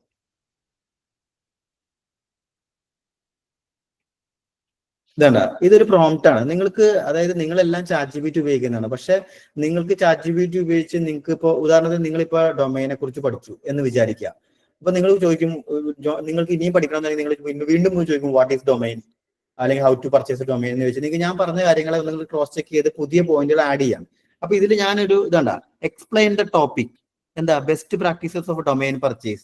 എന്നിട്ട് ഞാൻ അതിനോട് ഗൂഗിൾ ഈ ChatGPT തരാൻ പറഞ്ഞ എങ്ങനെയാ, സൂപ്പർ ബിഗിനർ ഫ്രണ്ട്ലി ആയിരിക്കണം, അത് എന്താ പറയാ ടീച്ചിങ് സമ്മൺ സീറോ ബാക്ക്ഗ്രൗണ്ട് ഉള്ള ആളെ പഠിപ്പിക്കുന്ന രീതിയിലായിരിക്കണം, break it down step by step ആയിരിക്കണം, വെരി സിമ്പിൾ ആയിരിക്കണം, ക്ലിയർ ലാംഗ്വേജ് ആയിരിക്കണം, റിയൽ ലൈഫ് ഇത് വേണം, ഡേ ലൈഫ് കമ്പാരിസൺ വേണം, റിലേറ്റബിൾ എക്സാമ്പിൾ ആയിരിക്കണം, കൺസെപ്റ്റ് ഇതായിരിക്കണം, എങ്ങനെ വർക്ക് ചെയ്യുന്നു ടുഡേ, ഇന്നത്തെ വേൾഡിൽ എങ്ങനെ വർക്ക് ചെയ്യുന്നു ആയിരിക്കണം, 2025 എത്രത്തോളം വാലിഡ് ആണ് ഈ പോയിന്റ്, AI റെവല്യൂഷൻ വന്ന സമയത്ത് അൽഗോരിതങ്ങൾ വെച്ച്, ബിഹേവിയർ ഷിഫ്റ്റ് വെച്ച്, ട്രെൻഡ് അനുസരിച്ച്, ഷോർട്ട് ഡെഫിനീഷൻ വെച്ച് എന്ത് മാറ്റേഴ്സ് ആണ് നടക്കുന്നത് നോക്ക്.